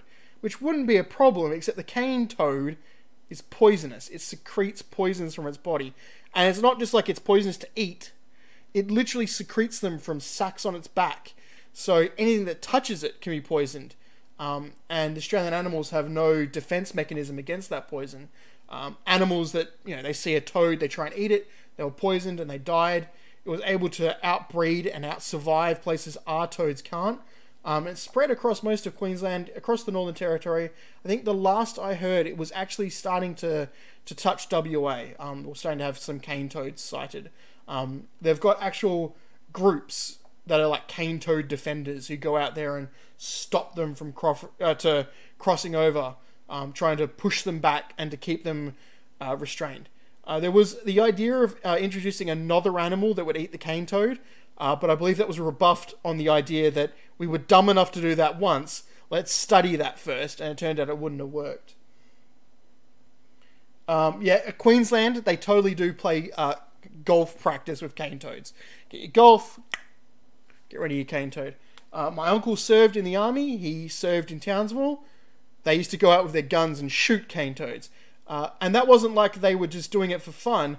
The military actively said, hey, if you want to go have some fun shooting, go shoot some cane toads. You'll get away with it. Just go off. Piss off. So yeah. This education game is really getting pretty educational. I think this is going to be the best place to get something for camping. Okay. Nope. That was not the right place. Alright, so... maybe a helicopter ride? Sanctuary? Something is going to happen! Your uncle has been borrowing your car. He has phoned you to let you know that the registration payment is due. What will you do? Tell him you'll pay it soon. Ask him to pay it for you. That's a bit odd. Your rego gets sent to your location. Maybe your uncle stops by your house. I don't know. Pay it soon. Alright, I guess we're betting on the toad race. So, oh. Well, I've done all of these and... yeah, rego. Registration. You gotta register your car. That's where you get your license from and that. Britain has the MOT. Same thing. You gotta register it all the time. If you don't register it, when you go... yeah, it might have been your sticker actually. When you go to re-register it, you gotta take it over the pits. You gotta take it into a mechanic. A licensed mechanic. Ferritus is right. It probably was the sticker. We used to have stickers you'd stick on your window. We've phased them out, so I forgot about them. They'd all be color-coded. They'd have symbols of animals and that on them. And that would tell you what year... you could read what year was on it. But a cop could tell immediately what year, what month that rego was going to expire by the coloration of an animal. And we definitely went to the right place. So as we're going from Wollongong to Cairns... But we didn't find anyone in this town. So let's just move on to Townsville, I suppose. Oh, actually, another bit of education. Port Arthur, Tasmanian place. We had the Port Arthur massacre in Tasmania. A mentally disturbed person who had amassed a small amount of guns, all semi-automatics, some of them M16s, went on a shooting spree at a mall in Port Arthur. Our gun laws in Australia are as strict as they are because of that one incident.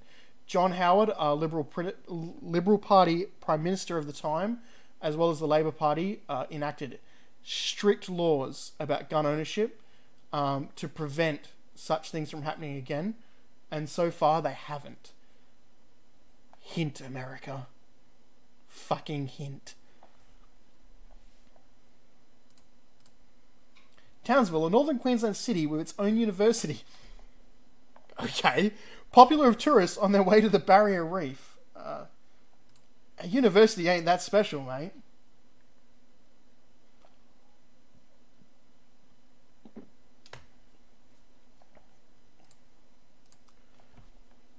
Read the Tourist Bureau, check out the university, visit the local rainforest, see the Barrier Reef Wonderland.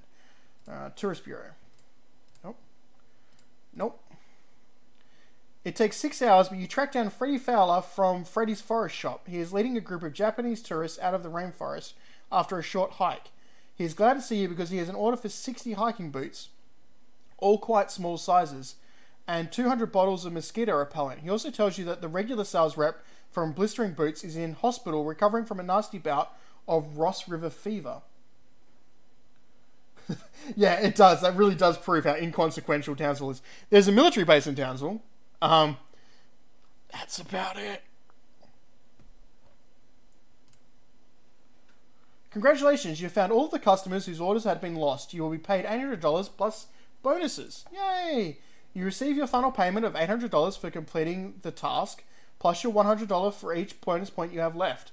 This adds $1,800 to your bankroll. Watch out, something is going to happen! Aww. My uncle was very nice and paid my rego for me. You have finished this game, and you will now go on to the next game. That said loading grandma's snacks, I'm pretty sure. In 1988, Australia's bicentennial year, Grandma Pearl knitted 7 pairs of Grandma's socks, I bet it said. Knitted 7 pairs of socks, 1 pair for each of the Australian states, and 1 pair for the Northern Territory. Each pair bears a floral emblem.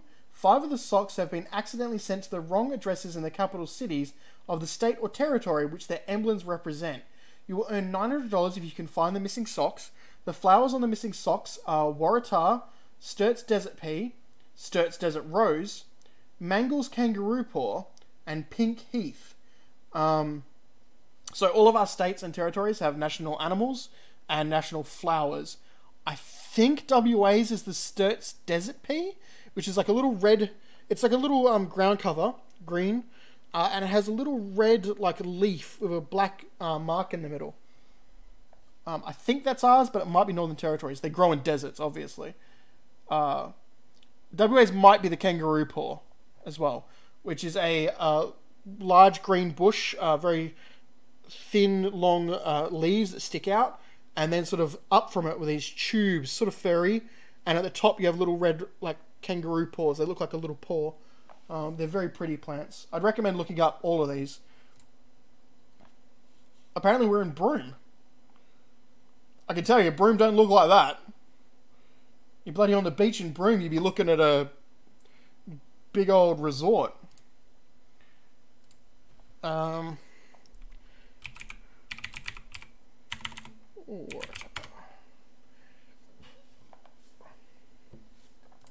didn't spell that right, so that explains that.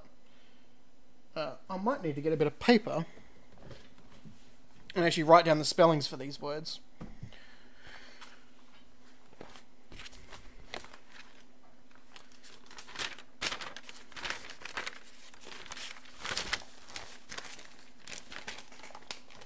Yeah, I did think we might be the kangaroo paw. They're very common in WA. Very pretty plants. I believe the Waratah is also a rugby team. The Waratah Rabbitohs.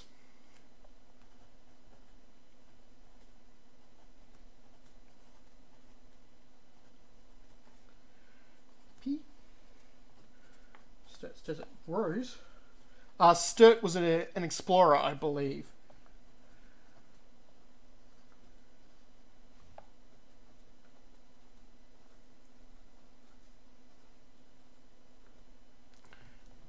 Pink heat. See, if I write all these down, ours is not. It's ours the emu. Is Queensland's the cassowary? Because the cassowary is worse than the emu. The cassowary is a dinosaur. When you watch Jurassic Park and you see velociraptors, we literally have that as a bird. It's called the cassowary. It's large. It's black feathers. Like an emu, similar size, normally bigger, sort of bigger that way. Has 3 toes, 2 normal ones, 1 massive claw. A cassowary can gut a man. And I don't mean, like, accidentally. A kangaroo can gut a man too if it kicks you in the guts hard enough. A cassowary will gut a man just because it saw a man. Ours is the black swan. Second bit of education about birds then, after cassowary. The black swan were such a rare thing. In England, all white swans belong to the royal family. They're special. They belong to the Queen, King, whatever. And only the royal family can eat them. They came to Australia and they sent back letters going, "We found black swans. Black swans are not white swans, so they belong to anyone," and they ate them. Because obviously, what else are you going to do? The British, when they came here, ate every animal they could find. But they got letters back from England saying, piss off, don't fucking lie. Black swans, what are you talking about? That's as rare as a pink elephant. So they used to use rare as a black swan, rare as a pink elephant to mean a thing that couldn't exist. It doesn't exist. What you're talking about is nonsense. It's, impossible. Go away. And then they literally found them in WA. A whole bunch of black swans. The disgusting foul birds that they are.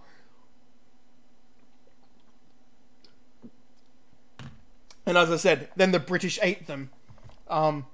They very much liked eating Australian animals. Here we go. Even easier. So Waratah is from New South Wales, which makes me really think the Waratah Rabbitohs are a real thing.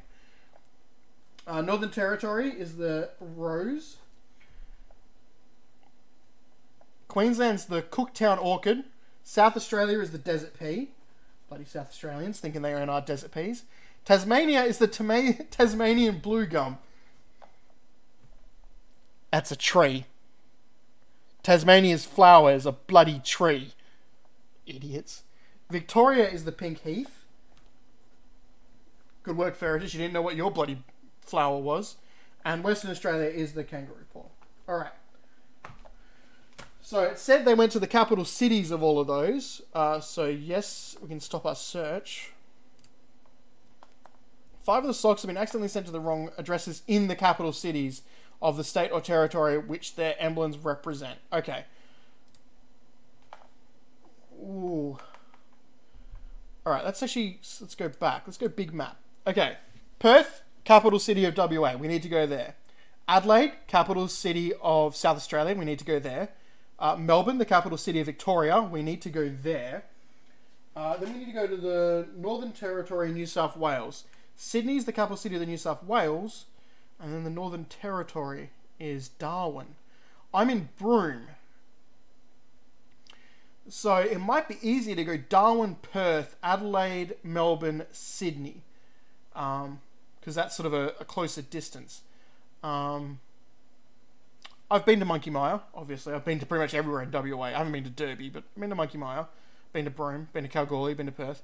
Monkey Mia has dolphins that come up to the beach. You used to be allowed to touch them, but then they discovered that touching them was damaging their skin and causing the dolphins to get cancers. So now you're not allowed to touch them. But it's like a resort. There's Kelbarry's nearby, and Monkey Mire is the resort town nearby. So we're going to go to a new place. We're going to go to Darwin. Darwin, the territory's capital, hit by Cyclone Tracy in 1974 and since rebuilt. The residence of the administrator is one of the few buildings which survived wartime bombing and the cyclone. It's going to be much better to go by.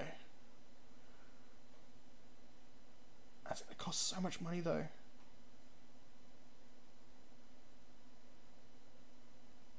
Well, I don't care about rugby. Australia is very divided in its support for rugby or the AFL. Queensland is more on the rugby side. I believe New South Wales is more on the rugby side. Victoria and WA are more on the AFL side. So which one of the two sports you watch, if you're into watching sports, is most likely going to be dependent on what state you're born in. No one watches cricket. Which is a lie, but you know. Bugger it, you might as well just drive. It costs too much money to fly. I got the time. I'll fly from here to Perth though.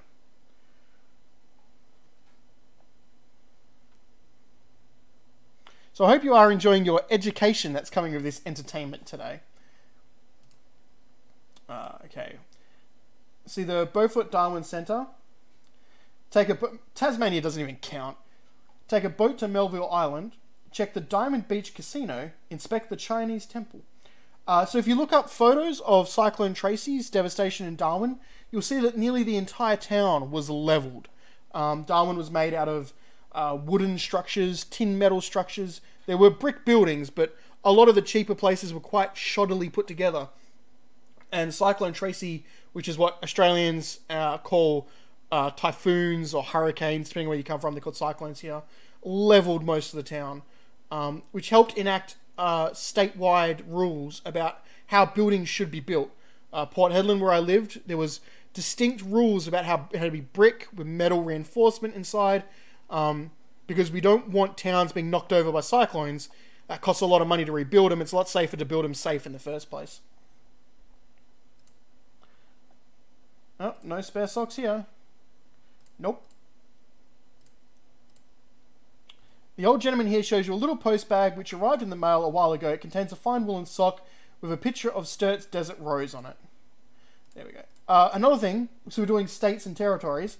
WA is a state, South Australia is a state, Victoria and New South Wales are states, Queensland is a state, and Tasmania is a state. The Northern Territory isn't a state, it's a territory. It's not the only territory. We have the Australian Capital Territory, which has Canberra in it. There's also some island territories around Australia. Territories don't have quite the same representation as states. I think the Northern Territory pretty much has the same because of how large it is and how important it is to Australia. But yeah, states and territories are slightly different. Why they're different, I don't know. Like why we decided to make the Northern Territory a state, territory instead of a state, I don't know. I suppose we're just assholes. Perth, the capital city of Western Australia on the Swan River, which is popular with sailors and windsurfers. Nearby Fremantle hosted the America's Cup in 1986, the year I was born. The Swan River, so named because it has swans on it. Oh, that's a hell of a cost. We might as well we gotta fly there, come on.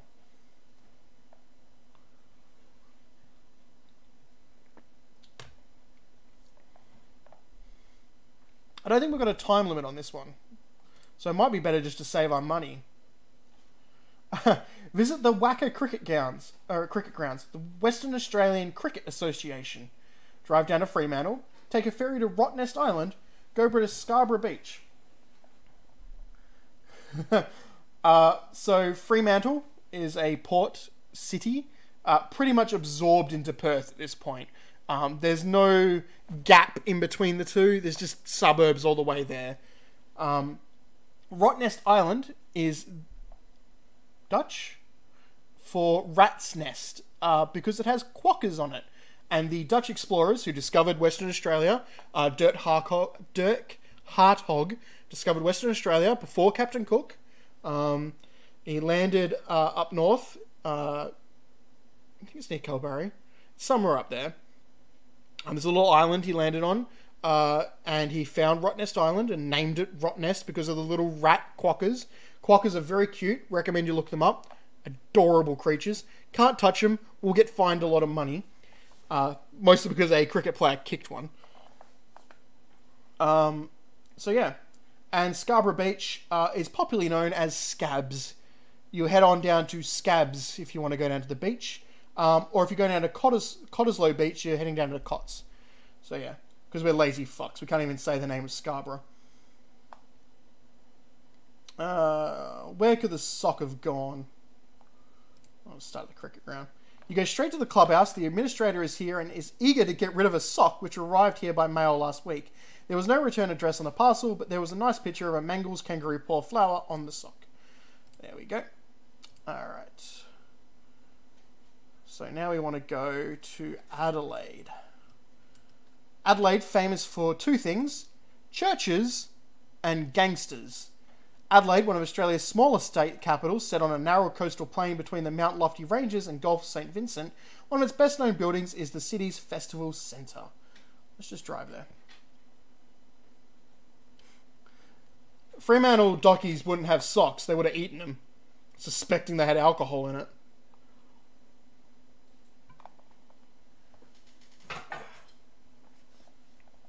Wait, I'm going to double check that I don't... It didn't say anything about a time limit. Yeah. Socks found, socks left, bonus points left, 10.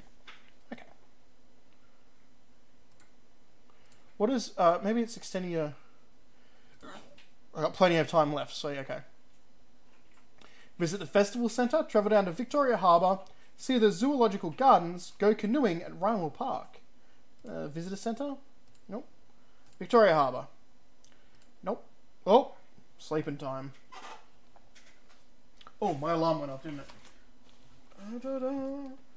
Actually, I'm pretty sure I forgot to do my drops at 8. Whoops.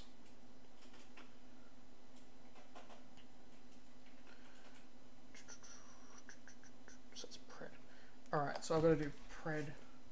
I had a cornea transplant recently. So I have a bunch of drops. I've got a anti-inflammatory, an antibacterial, and a lubricant I'm supposed to be putting there every 5 minutes. So, I better keep an eye on the time.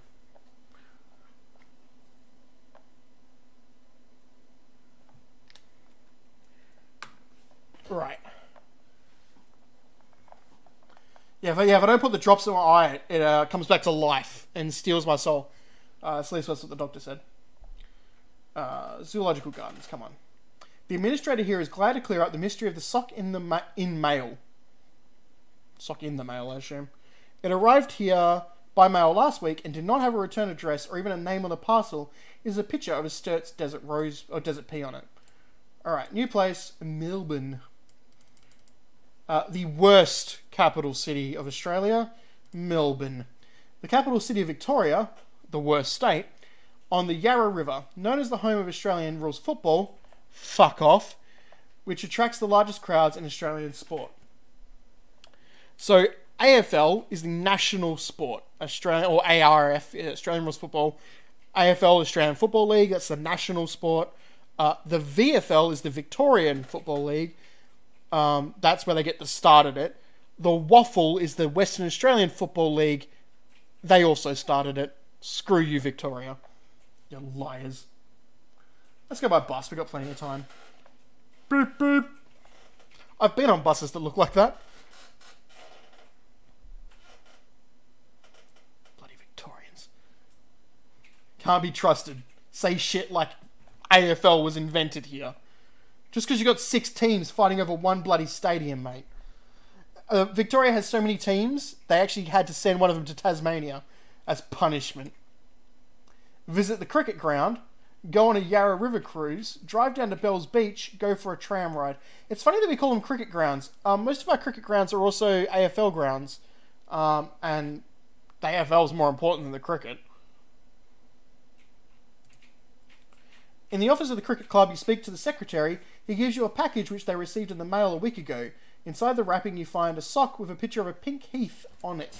So the only one we're missing is the New South Wales, which is Sydney. Nope, don't want to extend my deadline. Want to go to Sydney. No, don't want to go to Mount Isa. Go to Sydney. I don't think we call it the Wacker. Or maybe the Wacker might be a separate stadium. Subiaco Oval is where we play AFL in WA, which is slightly longer than all the other AFL grounds for some reason, which changes how the sport's played. You have to be able to run further. And other teams don't like playing there because it's so different from all the other standard sizes. You would think for a national sport, the size of your oval would be set. Like, you know, there's no... When you play soccer, there's no different sized fields. When you play rugby, that's all... Well, I mean, rugby in Australia, you might play on a separate size if you play at the Subiaco Oval. But, you know, rugby in Europe, you'd play on the same size field. In America, you're playing gridiron, you'd all play on the same size field. But... yeah, apparently in WA we get to have a different field because fuck you, that's why.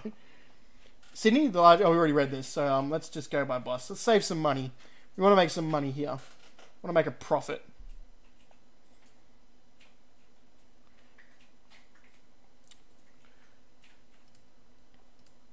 Opera House? Nope. Yes, they did receive a little parcel in the mail with a charming head and a sock inside. The sock had a picture of a Waratah on it. You have found the missing socks, you post them back to Grandma Pearl, and she pays you $900 and sends you a lovely jumper with your name on it. Across the front, in huge red letters, it says, Darth. You receive your final payment of $900 for completing the task, plus your $100 for each bonus point you have left. This adds $1,900 to your bankroll. So still, I did make a little bit of money, not much there. You have finished this game, and you will now go on to the next game. The Latvian Relations. Your boss, the founding director of the Gumboots Inquiry Agency, has asked you to help him entertain his Latvian relatives who are visiting Australia for the very first time. They want to do 5 things. Go down into a gold mine, feed dolphins in the wild, go fishing for marlin, climb Ayers Rock, Uluru, ride on a city tram. The Latvians only plan to stay in Australia for another 10 days, so your deadline will be May 30. You get a $500 advance to cover your expenses, and your boss will pay you a further $600 later. Hint, search the database for tram, gold, etc. I thought the Wacker might be separate, so I'm going to put my next drop in. This one's my antibacterial.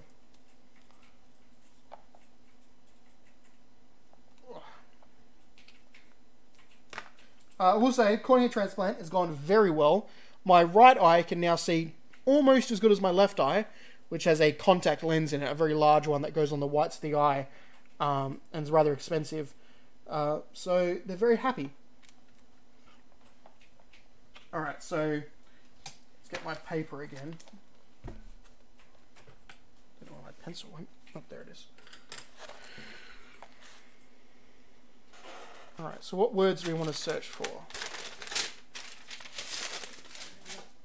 We want to search for gold. We want to search for, I assume, dolphins. I think that's going to be in Monkey Maya. And gold will be in Kalgoorlie. Marlin.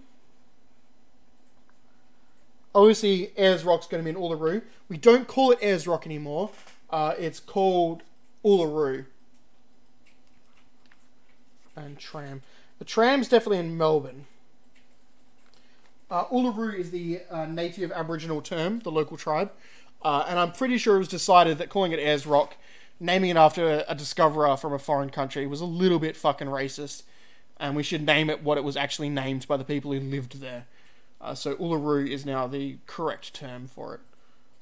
Lovely place. I'd like to visit it one day. No longer allowed to climb on it because it was doing damage to it. And it also has hidden caves in it. Well, not hidden, but they've got small caves in it where Aboriginal people drew art. And it's a very lovely place. It could be Ballarat. I don't know if the Gold Coast you can do dolphins, but maybe. But that's what our search the database is for. Let's look for tram. Melbourne, yeah. I want to keep going. Oh, apparently you can keep searching for the same word. So let's look for marlin. South Mole Island has marlin fishing. Is there anything else? No. Okay.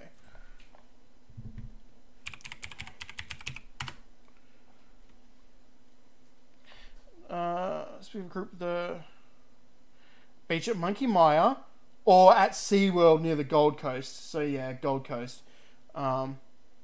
If we're going to South Mole Island, we're obviously going to be going up the east coast here. So the last one we're going to look for is gold, which will be probably at Ballarat. You're right.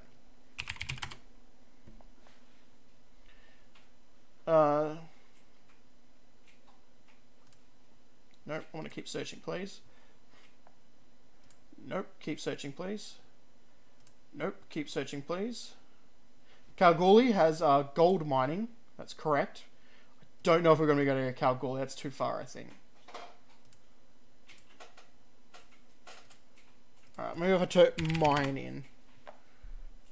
Broken Hill has Morgan Mine Tours. Kalgoorlie obviously has mines in it. Silver in Mount Isa. Alright. So we go to the big map. We're down here. Melbourne's where we're going to go to the tram. South Mole Island is for the dolphins. No, marlin, sorry. Gold Coast is for the dolphins. So gold is Broken Hill.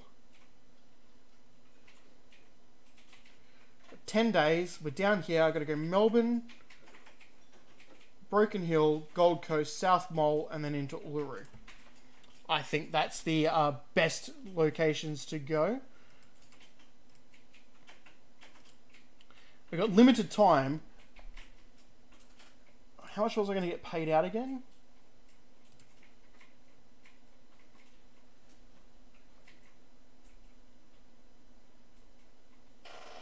I don't know if Kalgoorlie will be closer. I think it's going to be closer just to go back to Broken Hill.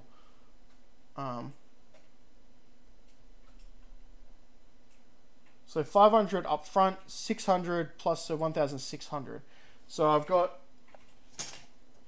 $2,100 to spend.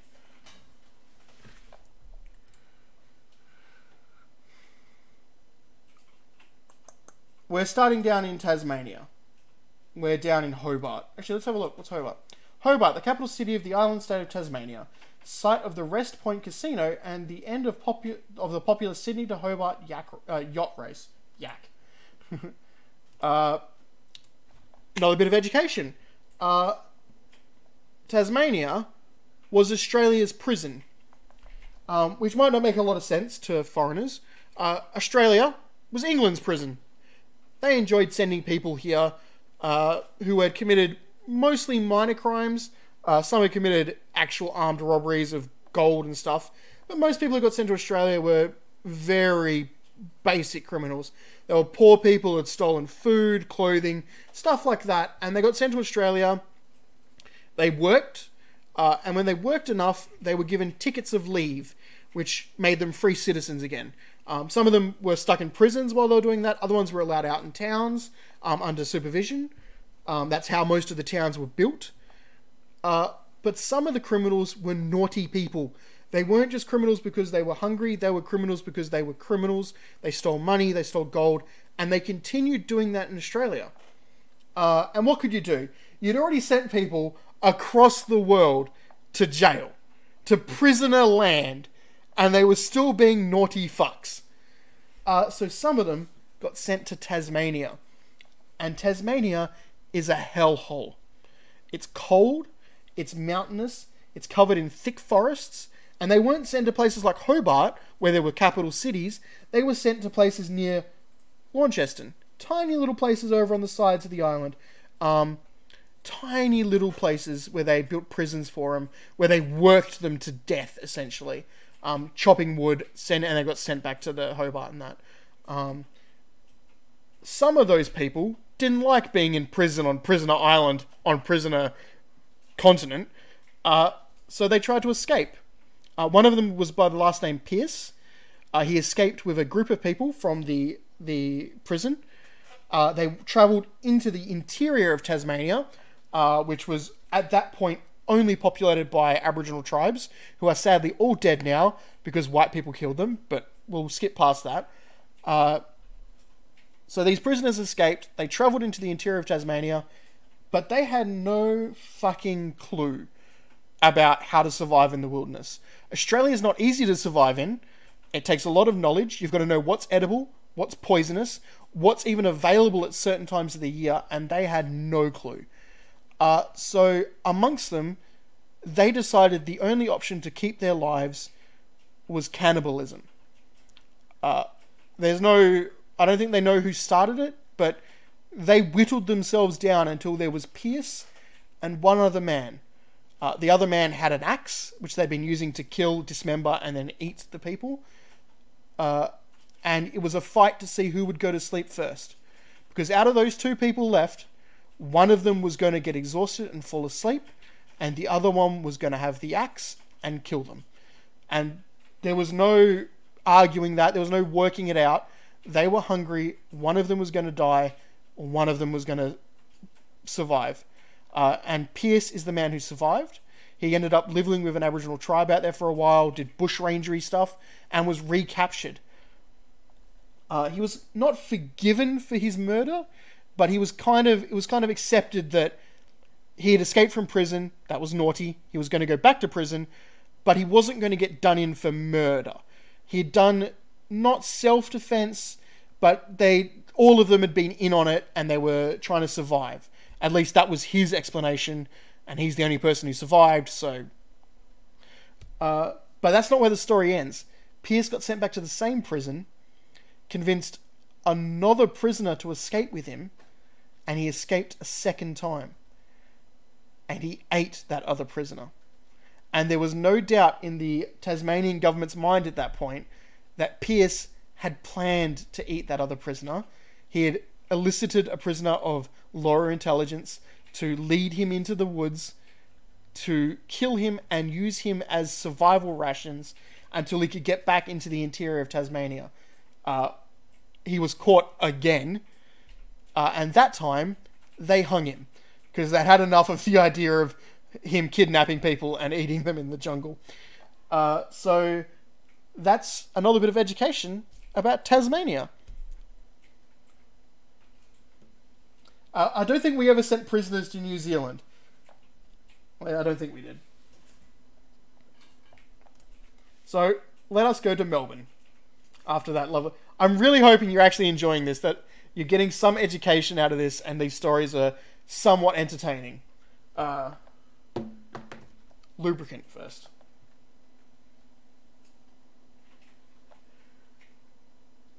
Ah, got it on my jaw. That's not my eyeball. Come on.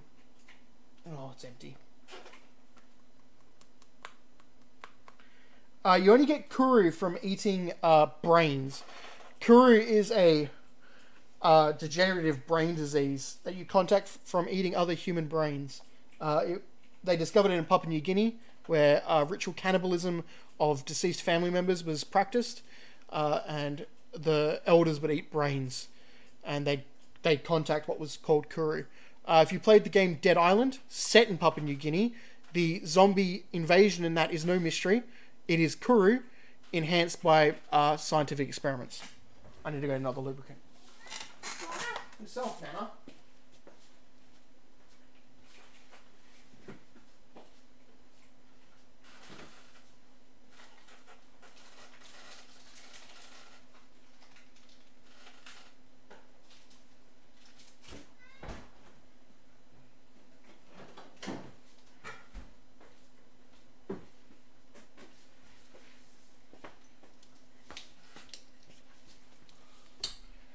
You probably did see my cat. Yes, that is Manananan, my cat.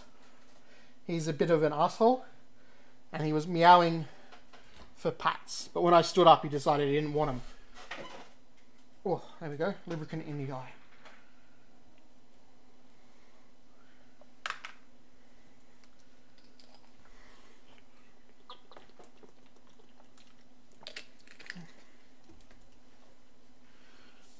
So yeah, I'm really hoping you are enjoying these small... No one's telling me to shut up, so yeah.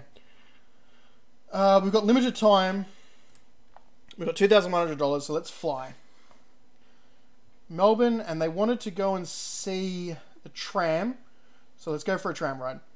The electric trams really interest these Latvian people. They insist on running the trams for another 3 hours. This costs you $30 in tram fees. Alright, so...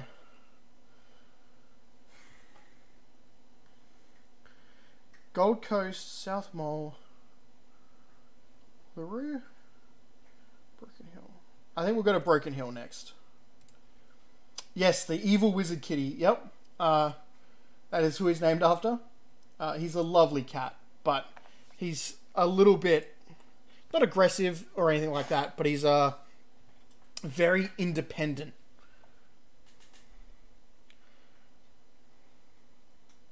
Deadline is May 30. We're already on May 11. So let's just drive.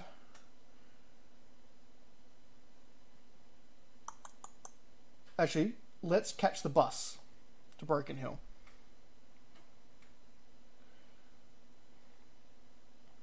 There's a doggy. And Broken Hill, they want to see the gold. So there's BHP again. BHP is one of the largest mining companies in Australia. Rio Tinto is another large one. BHP mines a lot of stuff. Bauxite, iron ore, coal, anything it can get its hands on. So catch the Silver City Express, drive to the Menindee Lakes, visit the BHP engineer's office, fly around the local properties. So they must be mining gold in Broken Hill. I didn't know BHP did gold. I thought it was another company. I believe Broken Hill is the place where we had a revolt in Australia. Not a revolution, a rebellion. A bunch of miners were very upset about taxation. They had a rebellion around Broken Hill, which was a mining town where they were mining gold. And these aren't people hired by a mining company. Some of them were. But a lot of them were just poor people who had gone to Broken Hill and were mining gold. And they were being taxed a lot of money on it. And they felt that they deserved to have all of the gold to themselves. Maybe right, maybe not. And they started an armed revolt against the government. Unlike America's revolt against taxes, which turned into a revolution, Broken Hill was, I think, a week where they sort of got sieged up by the army, and then eventually they gave up because they worked out they were all going to die otherwise.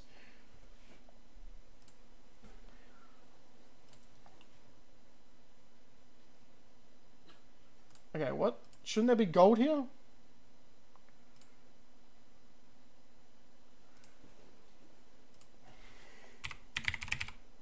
Broken Hill had gold. I guess it doesn't. Oh, I think I went to the wrong spot.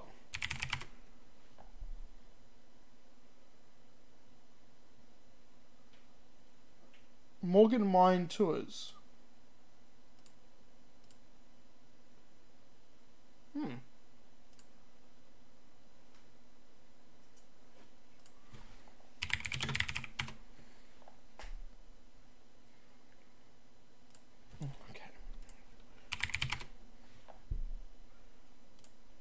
Nope.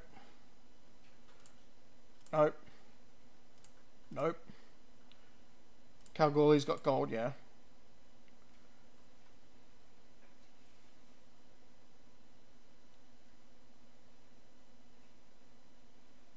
'09 is the correct area code for Perth. All our phone numbers begin with '09. All of these are correct, like '08, '07. They're all the real things.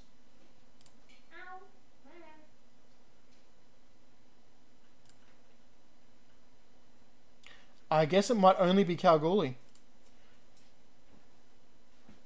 Alright. Let's go to the Gold Coast then, since I screwed that up. We will fly there. I've already wasted some time, so...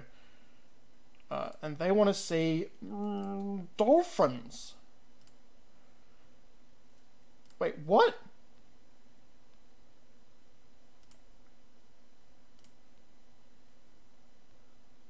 Oh, they're going to have to go to Monkey Mire. Oh, that's just tricky. Alright.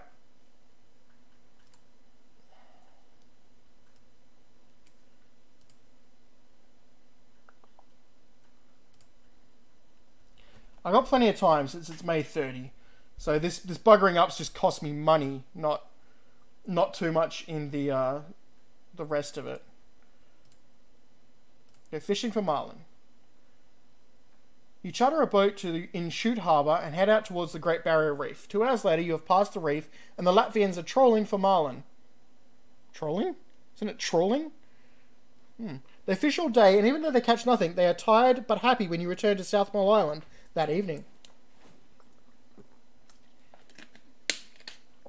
Sorry, it wasn't Broken Hill. It was Ballarat that we had the revolution. That's the Eureka. The Eureka Stockade.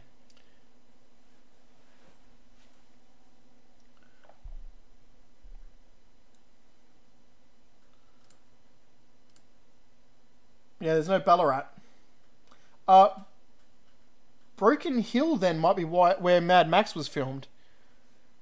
I think one of the Mad Maxes, maybe number 2, Mad Max, the Road Warrior, was filmed near Broken Hill. I might be wrong about that, because I think it was in South Australia and Broken Hill's not. Alright, new place, we're going to go to Uluru. Holy crap, it's going to cost a lot of money. Fuck it.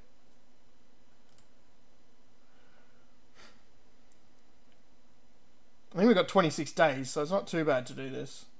And it saved us a bit of money. Right. Oh, I didn't look at Uluru.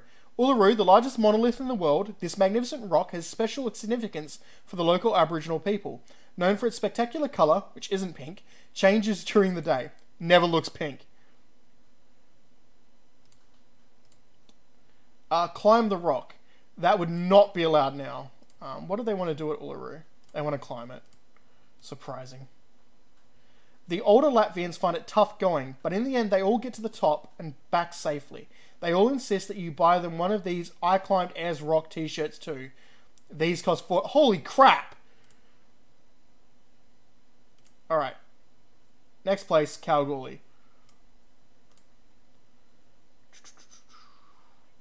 Alright, let's just drive. Let's save a bit of money. You cost me too much money on shirts, so now you're being driven across.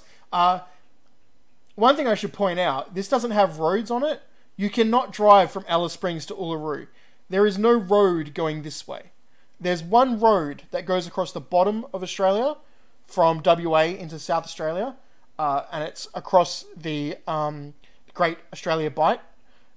So to get to Kalgoorlie, that road goes from, I think it's like Sedina, it goes across here. It goes to Norseman and then up to Kalgoorlie. So to get from Uluru, you drive down and then across. You wouldn't drive that way. I knew it. Mad Max 2 was filmed around Broken Hill. That's why I knew the name. Had nothing to do with the Eureka Stockade. Visit Australia House. See the statue of Paddy Hannon. He's a guy who found gold in Kalgoorlie. I think he might have been the one who found the first bit of gold, and that started the gold rush. Go down Boulder Block Road. I lived in Boulder City. That's where my parents were born, or not where they were born, but where they lived when I was born, was Boulder City. Go do the Golden Mine Scenic Drive. I don't know which one of these would actually take you to the gold mine. The gold mine is called the Super Pit because it's just a giant hole in the ground. It's massive. I think it's the largest open cut mine in the world, or the second largest. And it's just, we've just dug a huge hole to get all the gold out of it.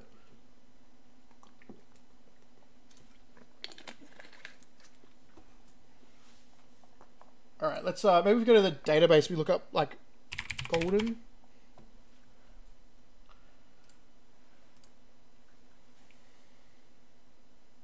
Oh, it's just going to say, yeah. Oh, this has been the second we've seen Flying Doctor. The Flying Doctor is a Australian thing where when you're in the country, in the wild, not just for like people in the bush, but people in towns and that, your local hospital might not be very close. In fact, your local hospital might be more than a couple of days' drive. And that presents a problem.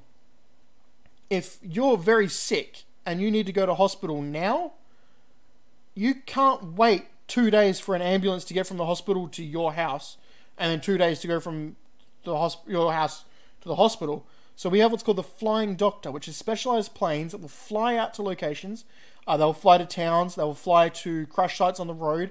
They will even help in picking up people who are lost in the wild. And you will be transported to the hospital in the plane. It's one of the things I donate money to when I can, because the flying doctor is something that saves lives. Not in some sort of, generic sense. They literally save lives that would otherwise be lost in Australia. They're very important. Especially if you are very sick, even if you live in a country town that has a hospital, if you're very sick and you need help, the flying doctor will fly you from there to a major capital city to get real treatment. They're very important to Australia, especially in WA, where there are large amounts of just wilderness, and hospitals are far, far away. And if you fall down a cliff and break your legs, you better hope the flying doctor can get a helicopter or an airplane out to you. You better hope you have some way of contacting him too. And in some places, you better hope you have specialized radio equipment, because otherwise you're going to die. Let's go on the... Oh, we'll go down the mine. That should... Here your boss's relatives get a good look at the way gold is mined. They ride in a car 60 meters down the shaft and inspect... Actually, I've been down that mine. Crap. I should have known that. Watch out! Something is going to happen! My son's watching now. He's behind me. You enjoying this game, are you?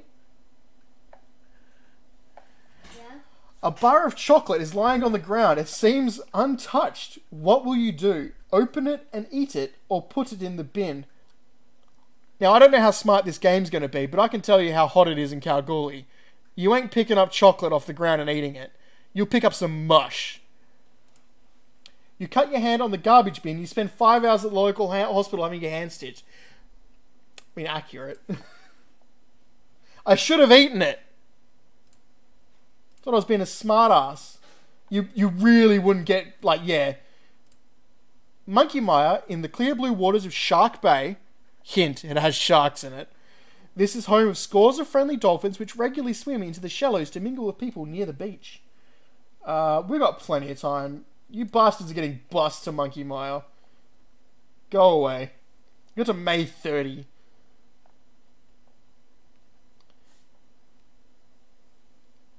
What the fuck is that? Is that a fish? That's a dolphin.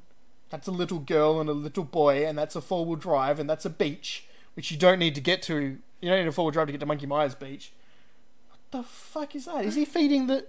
I think he's holding a sock. No, he's feeding the dolphin fish, which you used to be allowed to do, but that's a bit weird.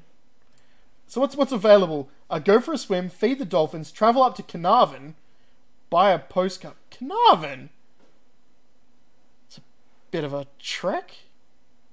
Alright, feed the dolphins. The Latvian tourists are enchanted by the local dolphins, which come right up to the shore and allow themselves to be fed by hand. I thought they were already feeding the dog. Apparently they are. Congratulations, you have found all the right places to do the things the Latvians wanted to do. Your boss decides to pay you $800 since his relatives had such a great time with you. You receive your final payment of $800 plus $100. We're going to get $1,000. Yeah, we made profit. We made a little bit of profit. You have finished this game, and you will now go on to the next game. Rufus and the Map. You have been employed by the creator of Sydney Museum. I'm going to drink.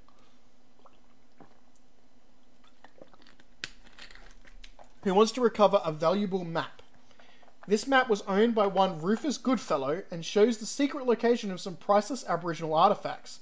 Rufus has torn the map into 4 pieces and left each piece in a different location.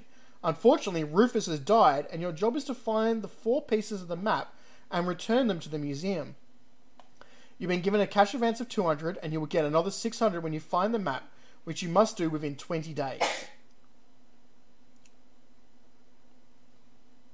It's a bit weird. It wants to find a map of Aboriginal artifacts. I don't feel right doing that. They belong to Aboriginal people, not Rufus.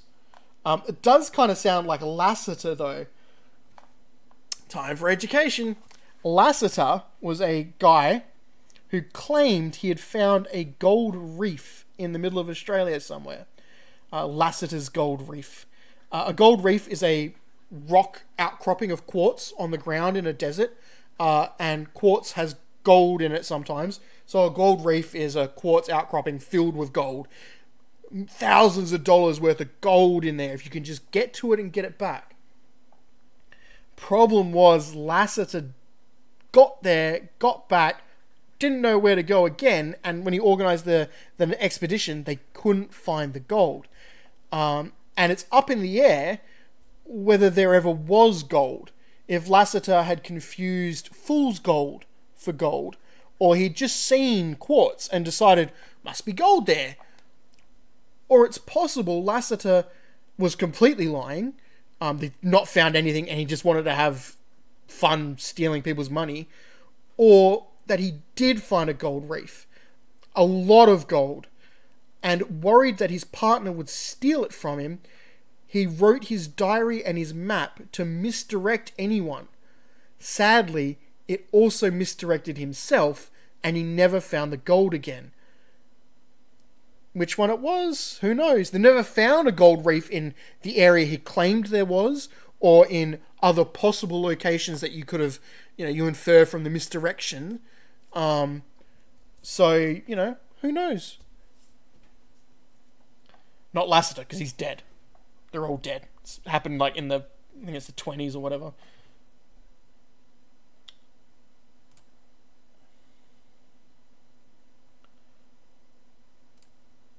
Where am I supposed to be looking to find this?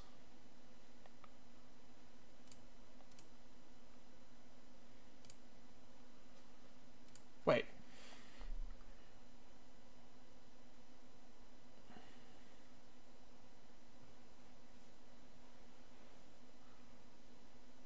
Where am I supposed to actually start looking? The entire universe.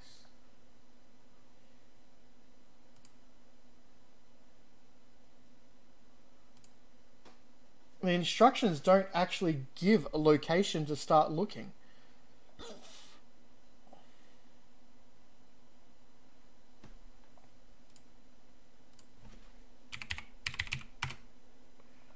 Is there any Rufus? Ah! Ha ha ha! Alice Springs might be the first place we can look.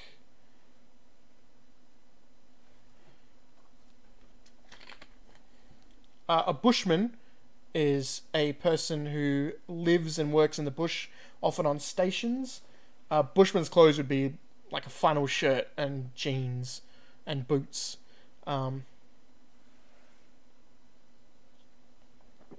We got poems about them nicking sheep and then drowning themselves in a billabong. Alright, is there any more about Rufus? No. Alright, so let's go to Alice Springs. And I'm not getting a lot of money for this, so I might want to be... Like, that's almost all of the money. So let's be cheap asses. Let's bus our way there. Boop, boop.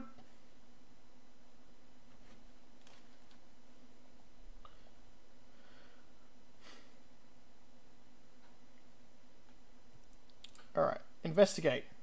Wait, you didn't tell us anything about... Alice Springs, one of the only large towns in Central Australia. Many tourists visit this town on their way to outback sites. Bushmen are bushrangers, yeah. That's another thing to say. Not all of them, obviously, but yeah. A few of them took to the way of the gun to earn their money. They obviously needed guns anyway for looking after sheep and shooting dingoes and Tasmanian tigers. And some of them decided that shooting at people would also earn you money.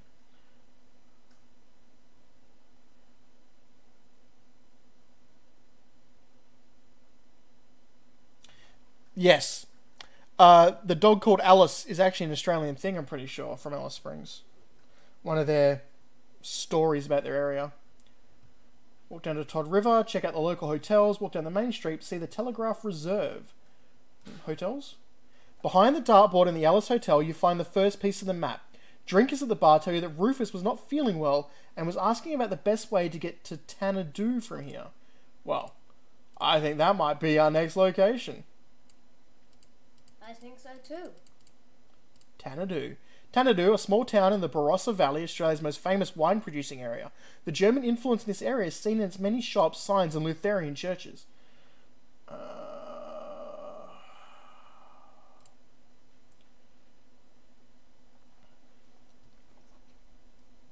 sure there's a song about the dog from Alice. Like an Australian folk song.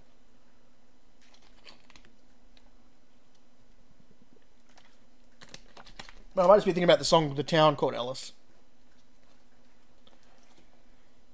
Another one of the famous wine-producing areas in Australia is the Swan Valley, which is a part of Perth, and is the suburb I live in. I live in Middle Swan with the Swan Valley. Not a kilometre from my house are major vineyards. Inspect a Lutheran church, visit the Chateau Tandu, drive out to Orlando Winery, taste wine at Chateau Lindo. Why are they calling it Chateau? Bloody French people. Alright, nothing at the church. Nope. Winery.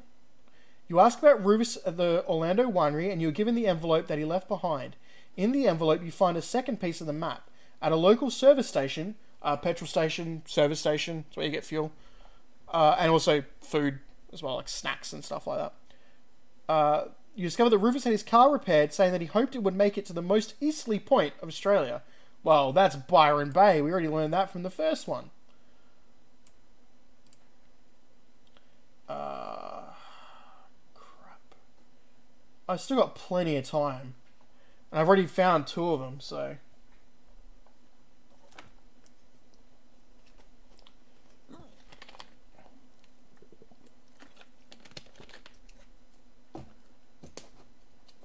Yes, I did mean living next door to Alice. That's the tune I had in my head, but I couldn't remember it. Living next door to Alice. Oh, fucking Australian country music's the worst. You think American country music's bad? Wait till you hear Australian country music. It's some crap. Yeah, you knock on the door of the lighthouse attendant, who, although a bit grumpy at first at being disturbed, tells you that he is an old friend of Rufus and readily gives you the third piece of the map. In the envelope with the map is half a bus ticket. Rufus' car blew up climbing the lighthouse hill. Half a bus? What? Half of a bus ticket. You said half a bus. Yeah, okay, he has half a bus in his pocket. Don't be smart. And all you can read are the letters Vil. He insists that you stay until the next day and go scuba diving, which costs you $80. Piss off! I didn't agree to that!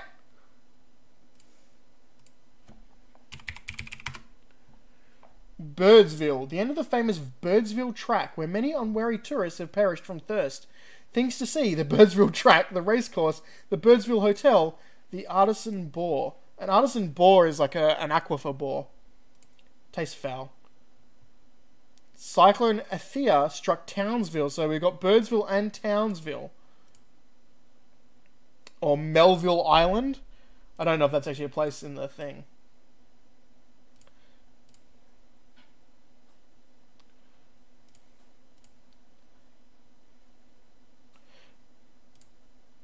Charville.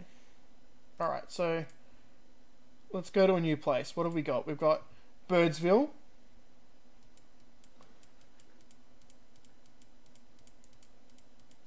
And Townsville. Alright, so both of them are on our map. Come here.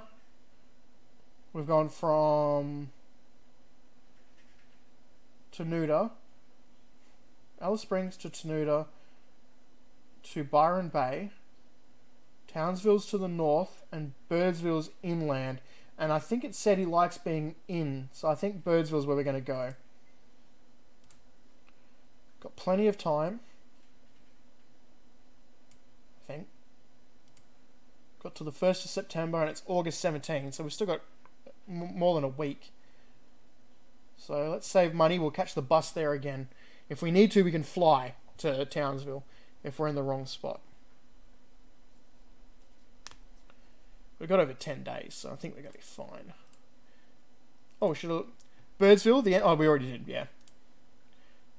I think Birdsville track comes from the east coast and goes in.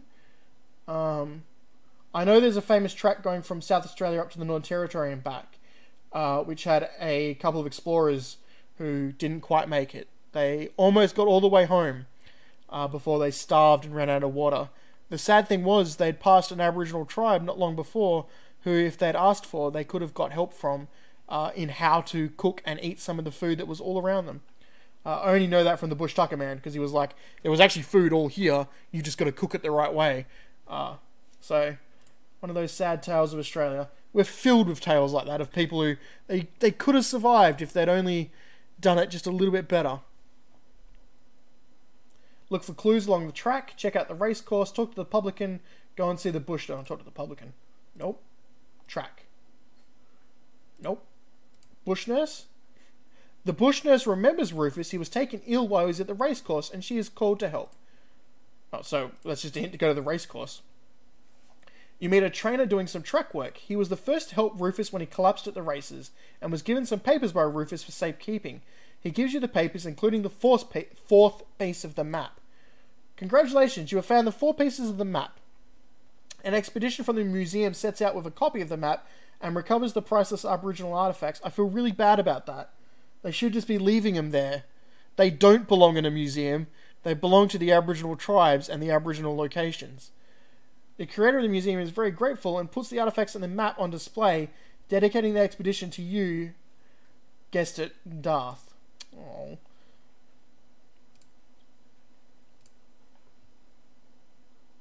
Betty's letter B. While you're visiting a friend in Birdsville, that's where we are, your boss phones you. He has received a letter from Betty Botheringay Brown in Bristol, England. She lost the contact with her father's 2 brothers and 2 sisters when they moved to Australia some years ago. If you find them before Betty arrives in Australia just before Christmas, you will receive 1,000 plus bonuses. Their names are Beatrice, Barry, Brian and Bonnie. Betty has no idea where in Australia her aunts and uncles might be, but she writes that they are all uncommonly fond of the letter B. Well, we're in Birdsville, so maybe one's here, but there's a lot of places with B. There's Birdsville, Burke, Brisbane, Broken Hill, Broome, Bundaberg, Byron Bay. So we got $2,000 to spend. 23 days to go. But I think that's going to be enough for tonight's stream. So we'll save this game. We'll come back to this. If you enjoyed my educational video, throwing some little likes down the bottom helps me. If you're not subscribed, subscribing helps me.